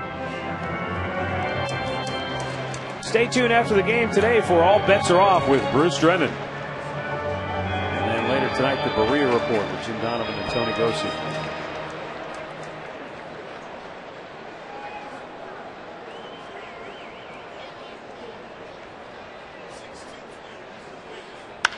Ground ball to second. Valbuena knocks it down. Holds the runner at third, throws out Young, 1 away. Well, Saturday, September 26th, the Indians against the Orioles. It's a 7:05 start, and all fans in attendance receive a Grady Sizemore diving catch bobblehead. That is courtesy of Sherwin-Williams. So, call 216-420-HITS for your tickets or visit an Indians team shop. And if you missed it earlier, Grady Sizemore had successful surgery to stabilize the groin injury that he suffered earlier this year. He also had elbow surgery last week, so unfortunately for Grady, I think he's done now for surgeries. He's logged a lot of hospital time, unfortunately, but he'll be good to go for next year. Infield still in with 1 out. Didn't you say it was only a 20-minute procedure today? I did not say that. I did not hear that. Right? Yeah, it was only a 20-minute procedure today. They just give him a block of wood to bite down on? Probably don't even give you a local anesthetic for that, huh? Well, it's amazing the way they can do things nowadays. I mean, you think surgery and we think like it's no big deal. Think about a surgery and you're in, out. I was always told that minor surgery is something that doesn't happen to you.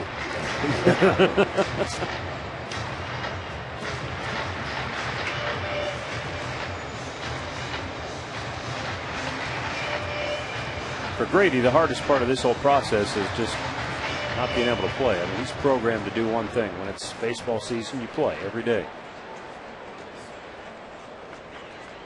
Well, he's missing a pretty good time if he's out having surgery. It's been a tough time for the Indians in the month of September. Yeah. What are they, 3-11? It has been a tough go here, closing down the 2009 campaign. They've lost 13 of their last 17 since August 28th. Right. And it's a 3-11 mark in September. And they're down 4 here in the 7th inning, and the chance that the Twins can add one more. Foul tip by Morales. He stays alive. Don't forget, STO is your coverage, home for coverage of the Cleveland Browns. Thursday night, Browns coverage starts at 7 with the Lexus Sunday Strategy.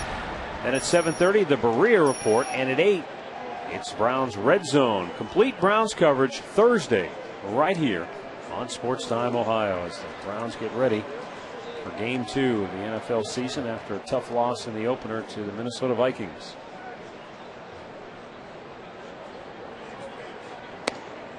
Just a little bit outside, 2-2.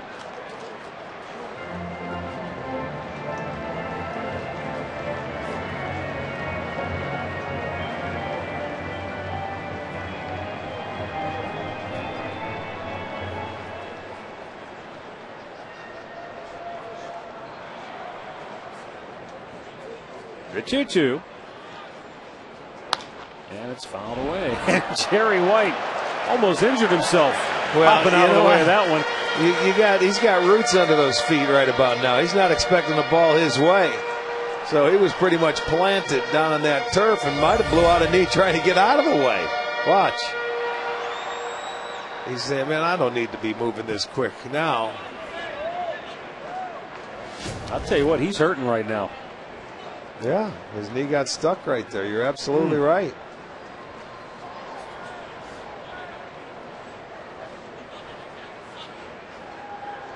And the 2-2.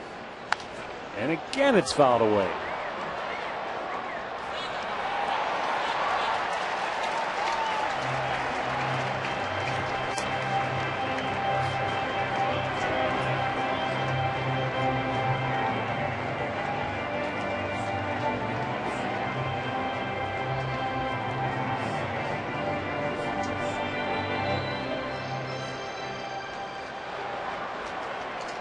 Jess Todd stares in at Kelly Shopik for the sign.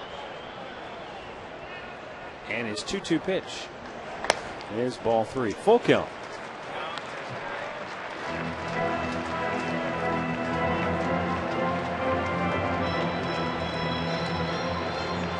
Morales doubled in the 2nd inning.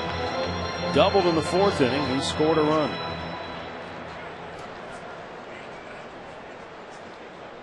Guy who has really made the most of his opportunities this year. In the air, left field. That'll get it down. Over toward the line is Crow. He'll make the catch. Tagging and coming home is Kadire. The throw is cut off. And the Twins add to their lead 7-2 Minnesota.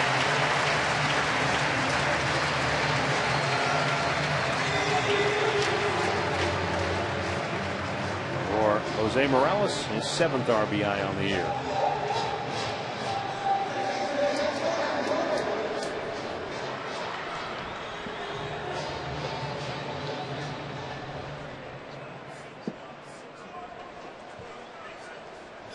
Matt Tolbert 2 for 3, has singled and doubled.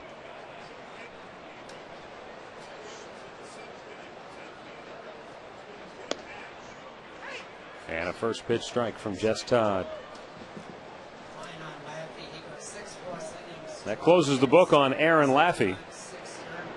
He's charged with 7 runs, 6 of them earned in his 6 innings of work here today.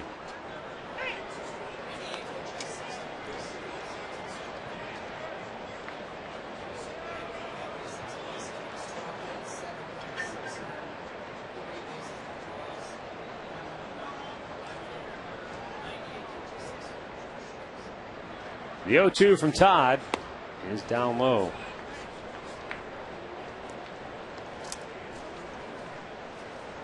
It's been a rough couple of starts for Aaron Laffey. Tagged for 7 runs, 6 earned on 12 hits his last start. 7 runs, 6 earned on 12 hits in this start. Yeah, it's 24 hits. Those are not good carbon copy. Down low. And that's covering what, 9 in the third innings. Yep. There was no indication that anything like this was coming too, because he had been throwing the ball very well consistently, start in and start out. But these last 2 have just been a nightmare for him. Full count, had him down 0-2.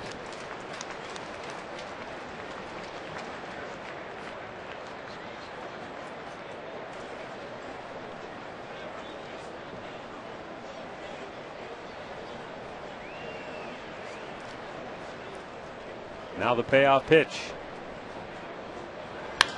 And a ground ball to short as Dribble Cabrera throws him out. Twins tack on 2 more. We'll go to the 8th. 7-2 Minnesota.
The Cleveland Indians and may not be reproduced or retransmitted in any form, and the accounts and descriptions of this game may not be disseminated without the express written consent of the Cleveland Indians.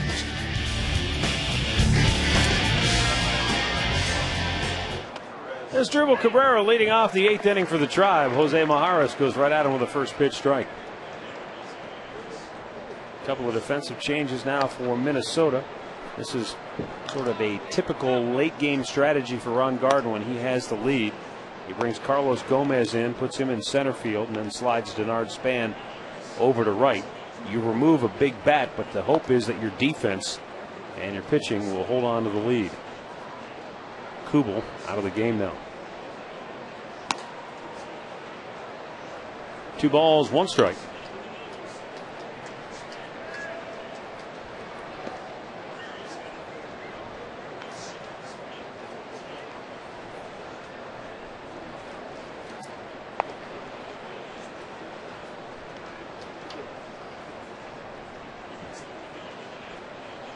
The 2-1, just a bit outside. 16,921 in attendance here for this afternoon start here at the Metrodome. The Indians' final game here in this ballpark. 3-1 pitch. Outside, ball 4, so we watch the leadoff man. Let's go back to the STO studios for another Ford Sports Update with Al Pulowski.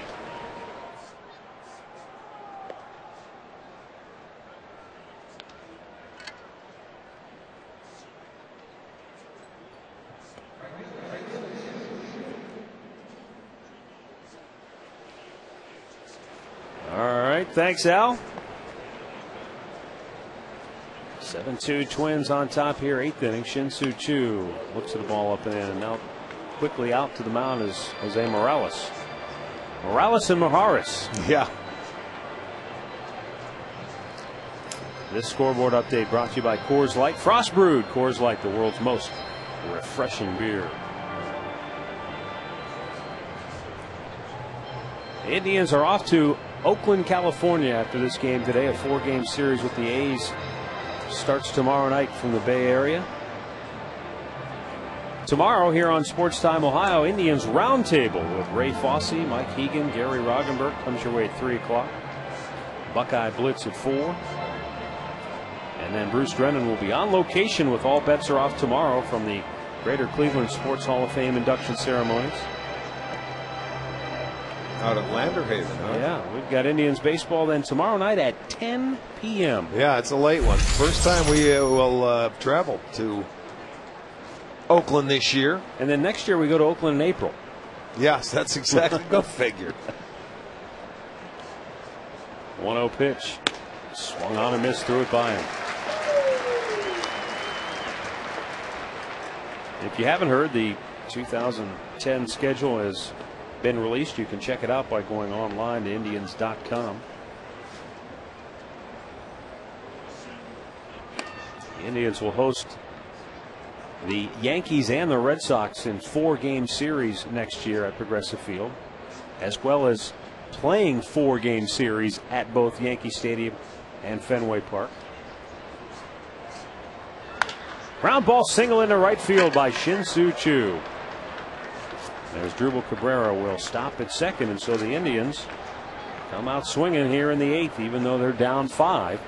They get their first 2 aboard against Maharis, with Johnny Peralta coming up next. Well, now they want him to, get in the strike zone. He walked the leadoff hitter. You have a 5-run lead. They come out and say, look, don't walk him. So now you get in that strike zone. It's okay. You give up a few hits, but now the Indians have back-to-back base runners. Nobody out here in the 8th. He's going to keep Maharis in to face Peralta because he probably wants him to face Hafner. Up high, ball 1. And then if there's a pitching change to be made, we might see the right-hander come on for Matt Laporta.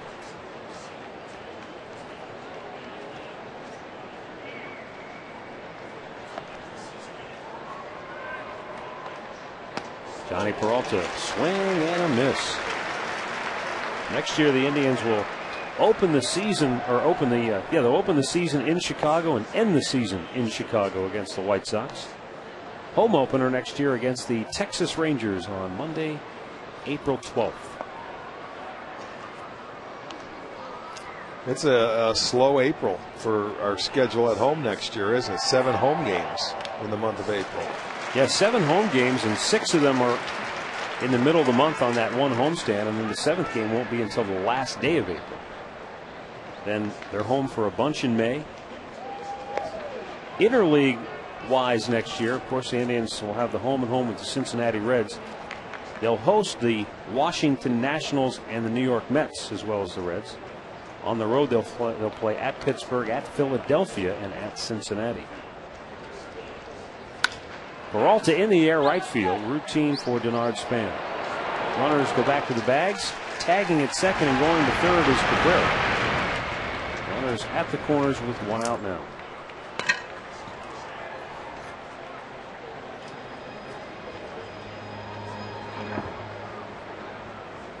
The 4-game series with the Boston Red Sox at Progressive Field next year is June 7th, 8th, 9th, and 10th. It's a Monday through a Thursday. And then the Yankees will be in Cleveland July 26th through the 29th. Again, a 4-game series Monday through Thursday.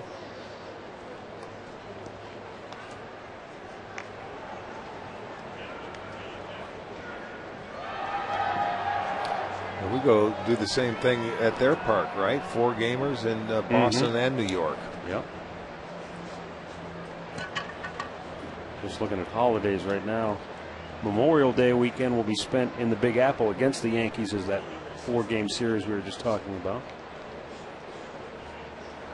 Up high to Travis Hafner. 4th of July, the Indians will be home against the Oakland Athletics next year.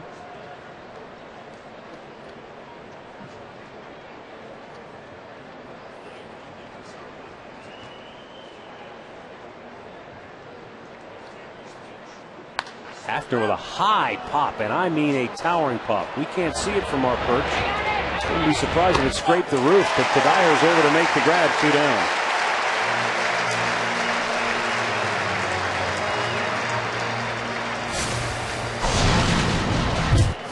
For Matt Laporta, this is going to be our McDonald's. I'm loving it for the second straight day.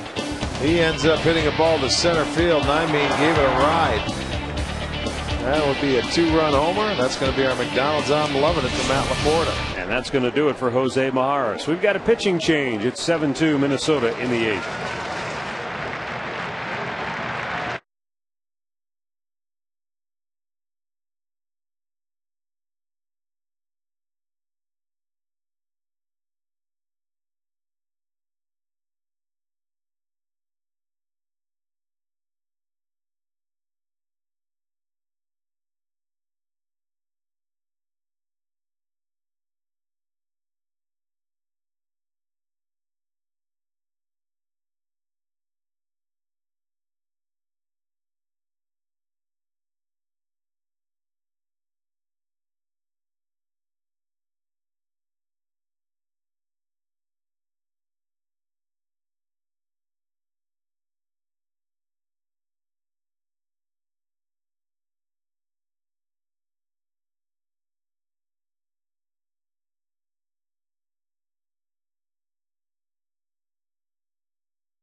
First and third for the Indians.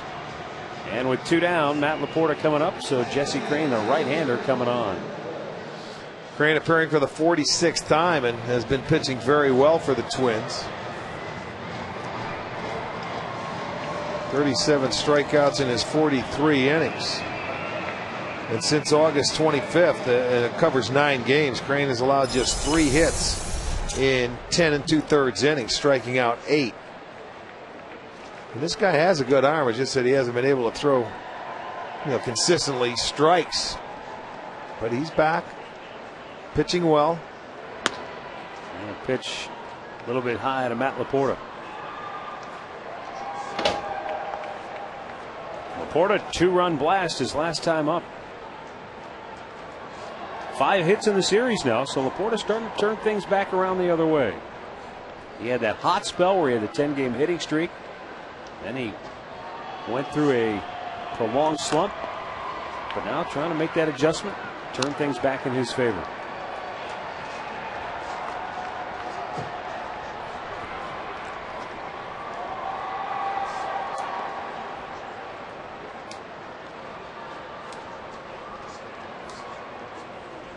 Cabrera at third, Chu down at first with 2 down here in the 8th. Bit outside, and it's 3-0. This is just what you were talking about with Jesse Crain, that consistent ability to throw strikes. Boy, when he throws strikes, and I guess you could say that about a lot of pitchers, when they throw strikes, that they're that much better. But when you start falling behind in counts, you get yourself in trouble. Laporta looks at a strike, taken all the way there, 3-1.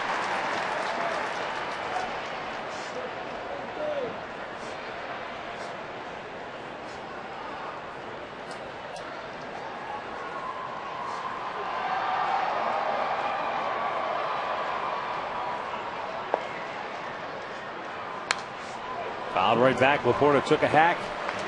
Couldn't quite square it up. Now the count goes full. And Chu, the runner at first, will be off with the next pitch.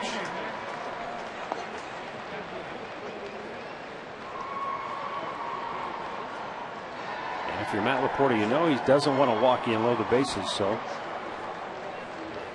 Figure you're going to get something you can handle.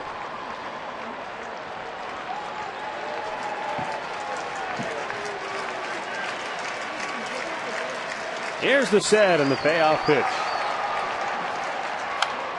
Right back to the screen.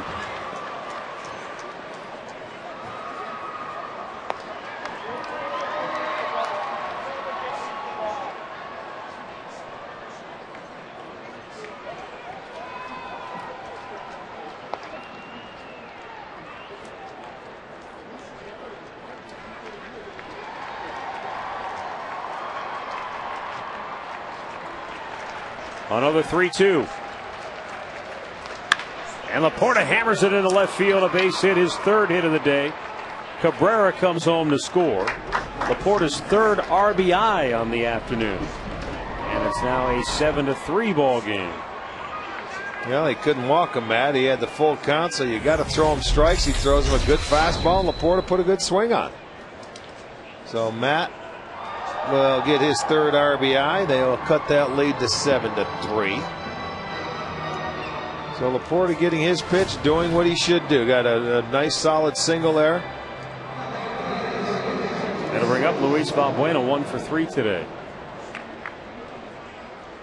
That's where you go back into this inning, you look and you say, well, it all started with this leadoff walk when you didn't make them hit their way on. The pitch. Outside, ball 1 to Valbuena. And again, that Minnesota bullpen has to get busy. Is that Guerrero? I believe it is. Yes, that's Matt Guerrero, number 54.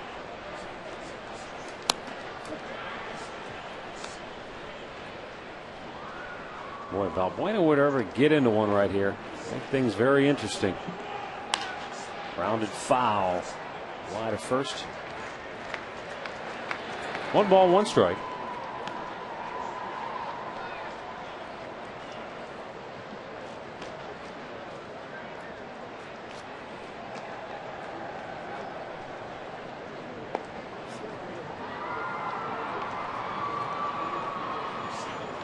Chew, the runner at second. Laporta down at first. It's never easy for the guys who have to stand and watch. It's one thing if you're a player, you can go out and get the nervous energy out of your system by running, swinging, hitting, throwing. Coaches and the manager, all they can do is sit and rock and pace back and forth.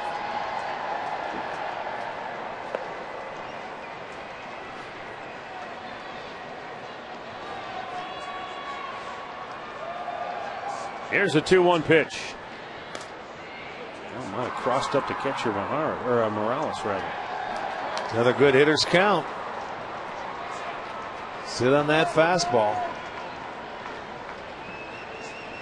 Boy, and what you can do when you're a hitter in situations like this and with the situation of the game is you can look for that one pitch and eliminate some of the doubt in there where he's not trying to expand your strike zone. You should get a pretty good pitch to hit here. The 3-1 offering. It's high, ball 4, and the bases are loaded. So now the Indians will bring the tying run to the plate, and Ron Gardenhire's got to make yet another move to the bullpen here in the 8th inning. A timeout. Bases loaded, 2 down. Matt Guerrero coming on when we come back.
They've got him loaded with 2 outs, and Kelly Shoppach coming to the plate.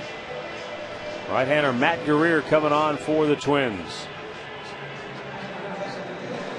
71st appearance on the year for Guerrier. He has been their go-to guy. Trying to set up for Joe Nathan in that Twins bullpen. Left-hander Francisco Liriano warming just in case. Boy, I'll tell you what, a base hit here could make things really interesting. Kelly Shoppach's 2 for 3 today, 2 singles. Also hit into a double play in the 5th inning.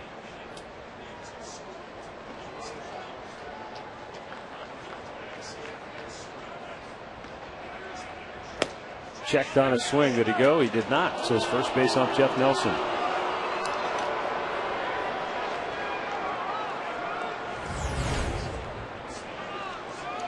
Yeah, it was close. Yes, it was. Yeah, that was very, very close. Shoppach came back up in the 5th inning and had first and second and nobody out and hit into that double play on the first pitch. So they know he likes to get aggressive when he gets runners on base and in scoring position. 2-0. Patience, patience. Make them throw strikes. They've walked 2 in the inning. And now you're getting into very good hitters counts. Which is making the Twins natives a little restless. Chu, Laporta, Valbuena, the base runners. The 2-0 pitch. And a good rip right back to the screen.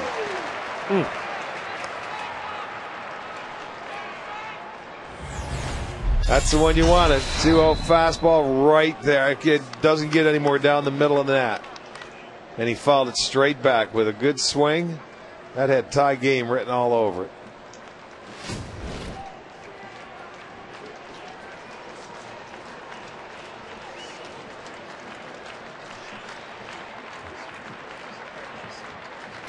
There's the 2-1. Oh, and a breaking ball called a strike. 2-2. Thought it dipped low, but it's called a strike. Before he catches it, definitely. Yeah, he close. catches it down. That's awfully close. That was a good pitch.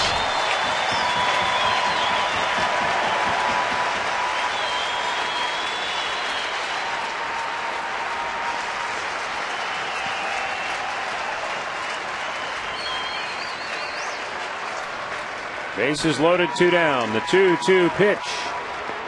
In the dirt, full count. If Shoppach keeps the inning alive, Trevor Crowe would be next. On Gardenhire, the emotions churning for the Twins manager. Everybody moving on this 3-2 pitch with 2 down here in the 8th inning.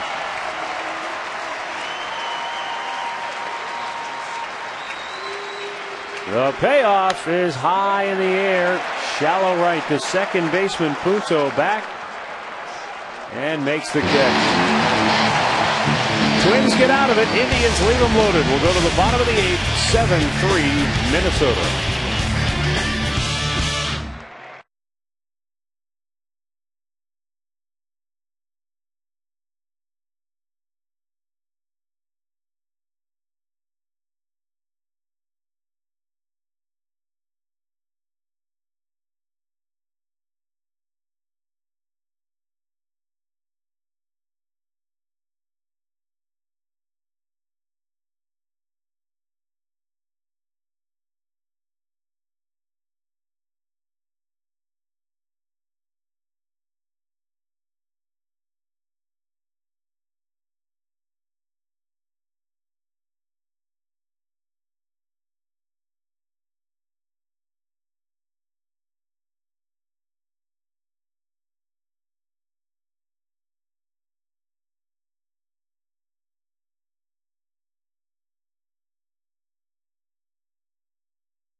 And as we go to the bottom of the 8th, it'll be Rafael Perez coming on for the Tribe.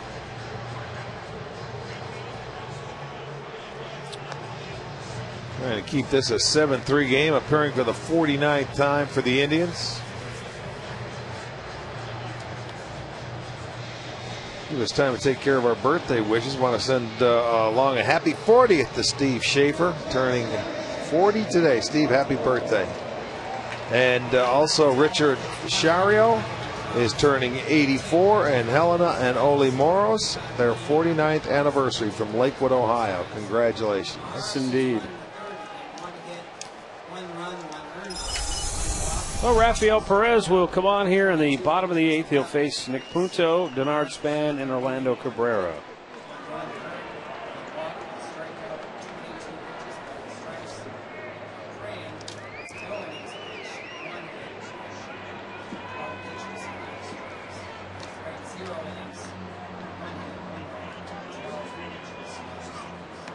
Punto checks on a ball down low.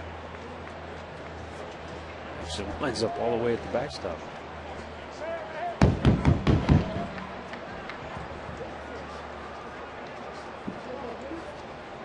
Nick Punto walked and scored back in the 4th inning.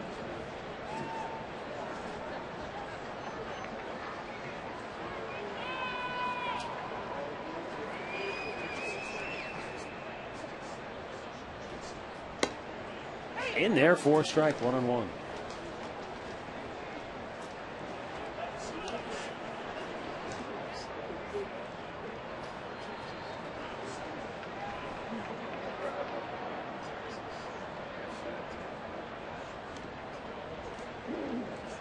Two balls and 1 strike on Nick Punto. Minnesota got an unearned run in the 3rd inning. It was unearned because it was Aaron Laffey who dropped the ball at first base when he was covering the bag. It would have been the final out on the inning, but it wasn't. And the very next hitter, Michael Kadire, drove in a run to give Minnesota a 1-0 lead. Bouncing ball to short. Cabrera pulled him off the bag. Laporta applies the tag. 1 away. Let's get a look at the results in the Alltel text poll question of the game. And the overwhelming majority say, yeah, sure, even if you have a losing record, if your numbers are worthy, if you're an MVP candidate, you should have a chance to win it. Technically, you do. It's just very rare, if ever, that it happens. Denard Span, couple of hits. He has scored 1 and driven in 1. He figured in the Twins' 3-run 4th inning when they scored all 3 after 2 men were out.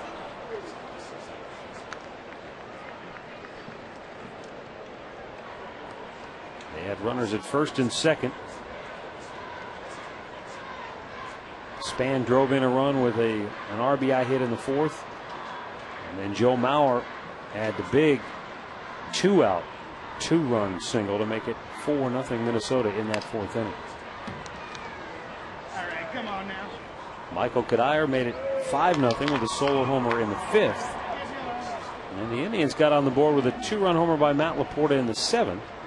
Minnesota came right back in the bottom half of the inning, answered that with 2 of their own. The Indians got 1 back in the 8th. Now Minnesota batting with 1 out, bottom of the 8th, and they lead it by 4.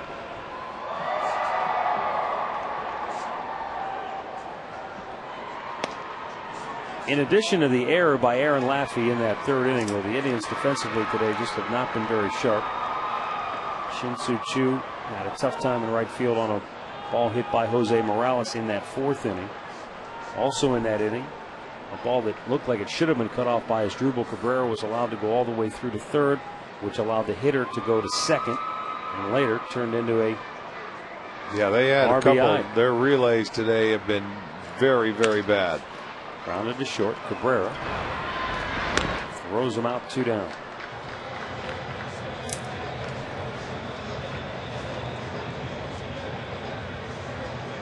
That'll bring up Orlando Cabrera 0 for 3.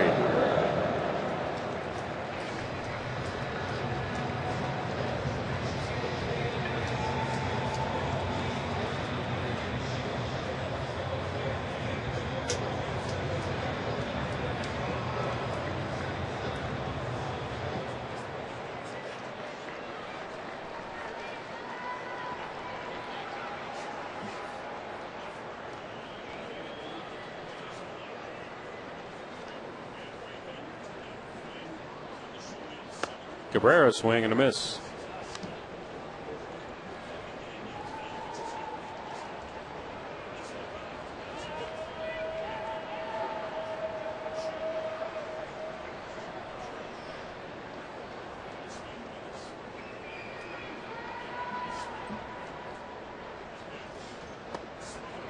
Well, he's got that good slider working today, at least on those and two pitches. You see the right-hander swinging over the top of it, don't you?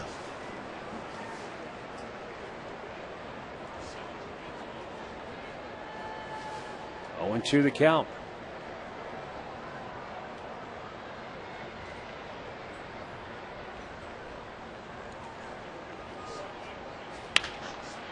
Bang to third. Peralta will throw him out. Good inning of work for Rafael Perez. Twins go 1-2-3. Last chance for the Tribes coming up.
Looks really good right there. Ninth inning, 7-3, Minnesota on top. Trevor Crowe, Michael Brantley is Drupal Cabrera facing Matt Guerrier. Crowe looks at a ball down low. Trevor 0 for 3 today.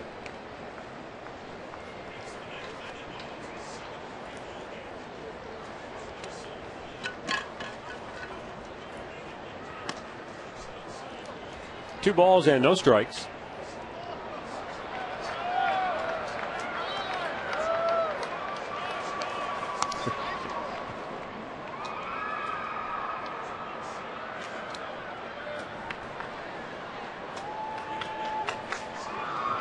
On Gardenhire and his Minnesota Twins looking to finish off a 3-game sweep of the Indians.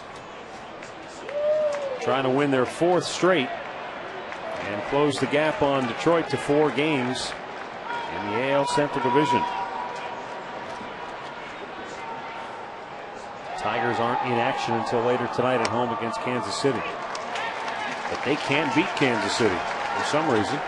No, Kansas City's won 4 straight against the Tigers. Swept them in KC last week and drubbed them yesterday. Full count. Kansas City's starting to play better, even though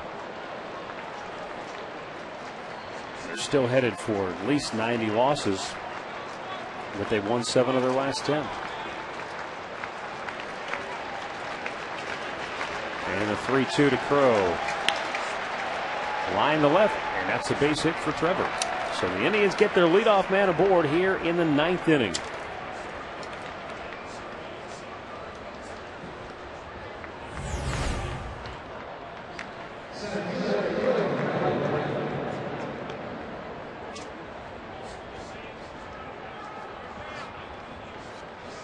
Michael Brantley 1 for 4 tonight. Now, obviously, down 4, this is not a situation where Trevor Crowe is going to be running. But I did happen to ask him, Rick, about the green light situation, because we talked about it the other night. He said, no, I do not have a green light go at any time situation. So last night, you know, I got the sign to go ahead and steal. Yes. And I said, well, Rick picked up on it. Once you got your foot out onto the carpet, you took off. Well, Brantley said he does have the green light, so there's the difference, you know, because Brantley's playing every day, Crowe is not. But we noticed it, last night, his first 3 leads, it was on the turf.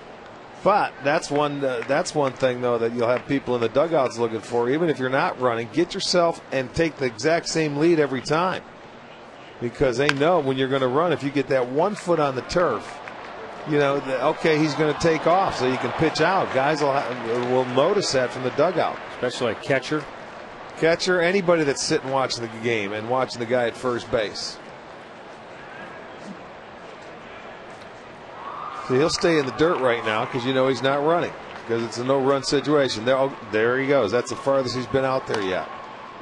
Brantley fouls it. Twins closer Joe Nathan just in case, warming in that bullpen. Well, he got his 39th and 40th save in this series. And they've got a day off tomorrow. I'm sure Ron Gardner would love not to use him here today, but if he has to, he's got the luxury of having the day off tomorrow. Breaking ball, boy, that looks pretty good. It's called a ball. Much to the chagrin of the 16 or so thousand here at the Metrodome.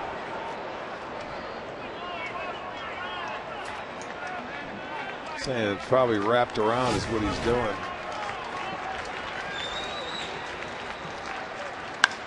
And Michael Brantley with an opposite field line drive single, and the Indians get their first 2 on here in the 9th inning, and Ron Gardenhire may in fact have to go back to Joe Nathan as closer for the 3rd straight day.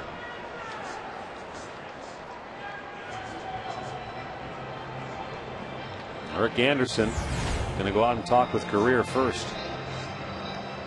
No, that ball upstairs, and Brantley just slaps it the other way. So the first 2 men aboard, they have 12 hits now. Believe it or not, they have as many as the Twins.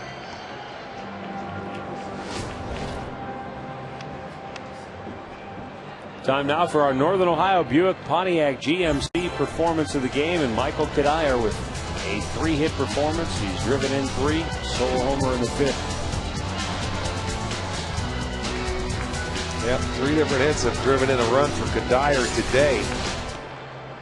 Well, the Indians trying to come back in this one now. They had bases loaded last inning. I'm assuming right now for Ron Gardenhire, 1 more base runner, and he's going to Joe Nathan. Oh, yeah, this is exactly right. Cabrera pops it foul out of play.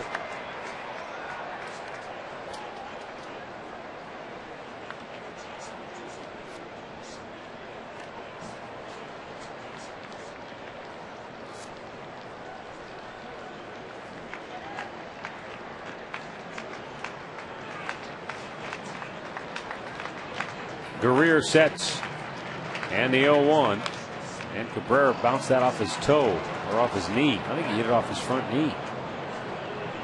He goes down in a hurry. And it looks like he is in serious pain. Watch how far this ball is inside, and it goes directly off the kneecap. I mean, look it. Ouch. Oh yeah, right yes, off the kneecap. It did. It sure did. Boy, those pitches inside, it's amazing that these guys can get their hands to the ball. And that ball has nowhere to go except straight down. And that doesn't look good, man. He's in some severe pain. Indians trainer Nick Kenny working on him. Oh, yeah, that hurts. You can see Cabrera react when Nick Kenny tapped on the kneecap. I always think about Jermaine Dye now every time I see that, because when he broke his leg in Oakland.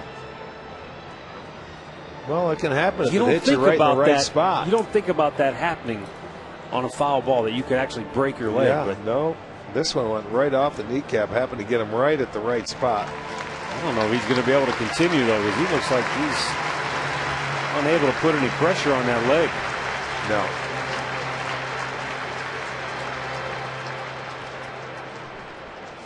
And Wedge is telling him right now, no, there's no way. If you can't even put pressure on it, you're going to stay up there and hit.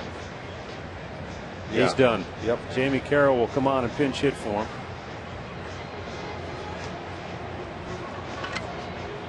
Tough spot for Carroll, though. They count 0-2 when he steps in.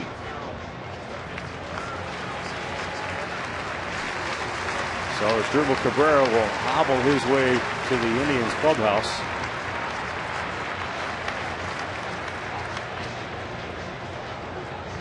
Well, you don't hobble into the club. You got to climb about 4 flights of stairs to get up to the clubhouse. He needs an elevator, doesn't he? Someone's going to have to, piggyback carry him ride. up.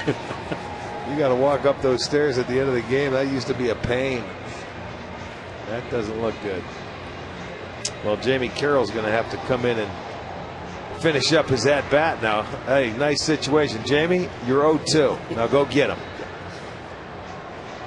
You've been sitting on the bench the whole game, and now it's step up there. You got 1 strike to work with. Well, if anybody could do it, it's him. He keeps a pretty simple approach at the plate.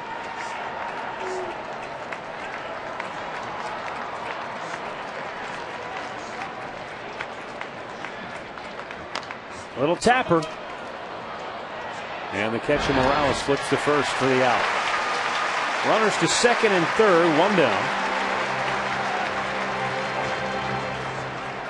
And the batter now is Shin-Soo Choo.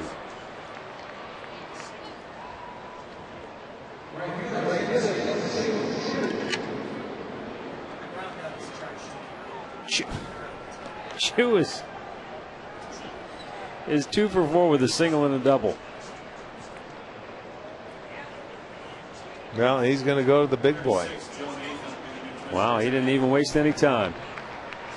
So we've got a timeout here at the Metrodome. Joe Nathan coming on, looking for his 3rd straight save in the series.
Have been trying to chip away, and they have made the Twins nervous. They have forced them to make a ton of moves, but they haven't been able to make that one big hit to put themselves really on the Twins' tails. But they still have a chance here. Well, they've had opportunities. Yeah. Now it's just a matter of getting that key hit, but you're going to have to do it against their best. He has 2 saves in the first 2 games of this series.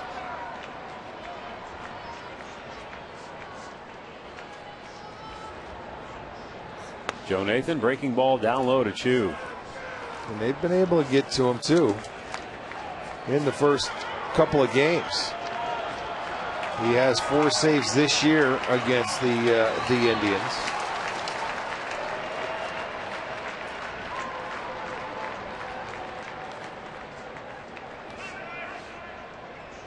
The 1-0.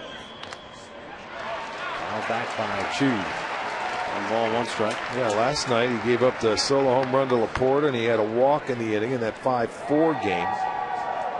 And then in the 6-3 game in the 9th, he punched out the first 2 guys. Laporta got a base hit. Marson walked, so they brought the tying run to the plate, to no avail.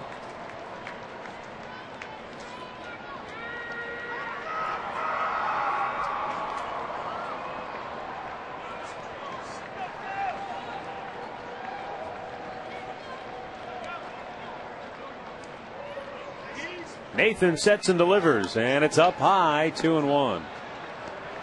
The Indians' final game here at the Metrodome, and they're trying to spoil a would-be Twins sweep here today.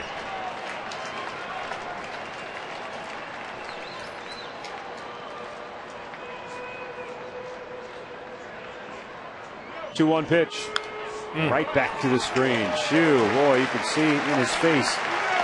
Love to have that one again.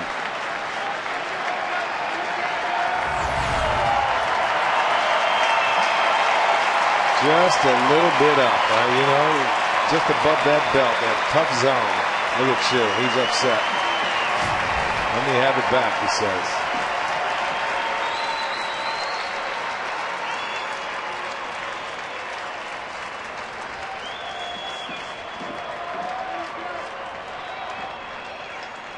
And the 2-2 pitch is swung on and missed. 2 down here in the 9th.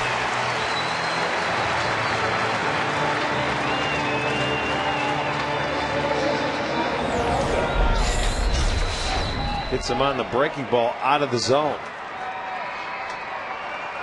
Went with the high fastball, changed the eye level, went down out of the strike zone with the curveball.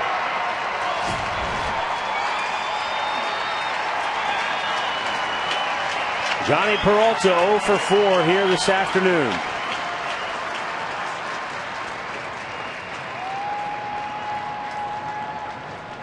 Hits are even at 12 apiece, but Minnesota still with a 4-run advantage here in the 9th. Indians need 1 more base runner to bring that tying run to the plate. It's outside.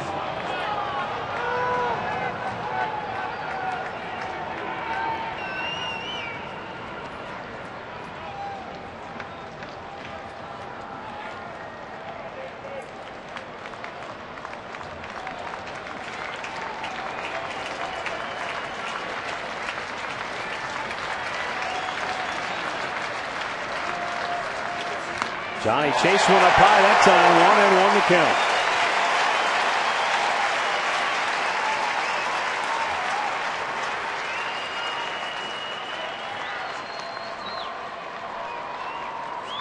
Trevor Crowe, the runner at third. Michael Brantley at second with 2 down in the 9th.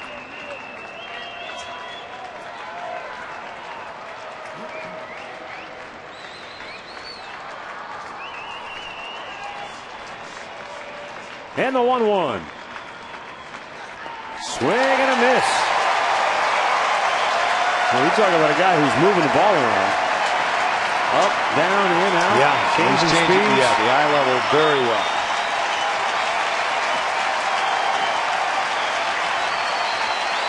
Twins and their fans 1 strike away from completing a sweep.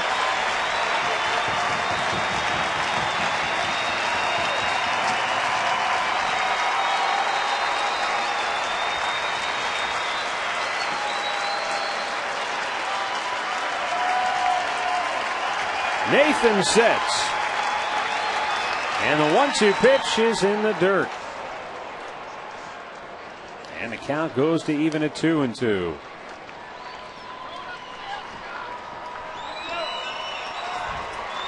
Minnesota won the first 2 games of this series in come from behind fashion. Today, they've never trailed.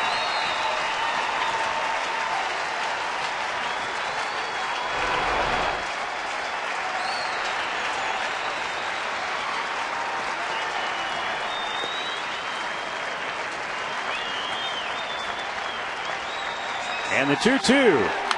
Fouled back by Johnny Peralta, and he stays alive.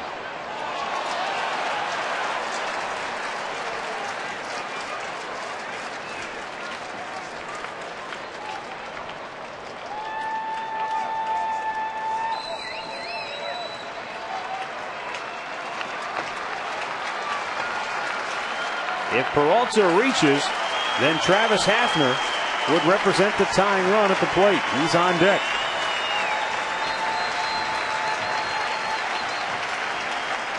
Nathan fires, and a check swing up high. Didn't go around, and the count is full.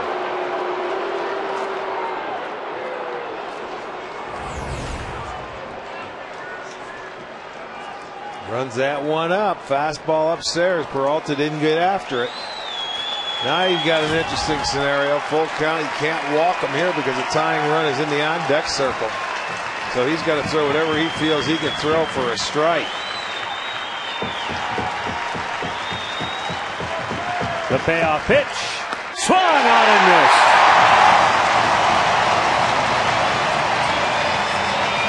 The Minnesota Twins are 4 games in back of the Tigers in the AL Central. They go to 74-70.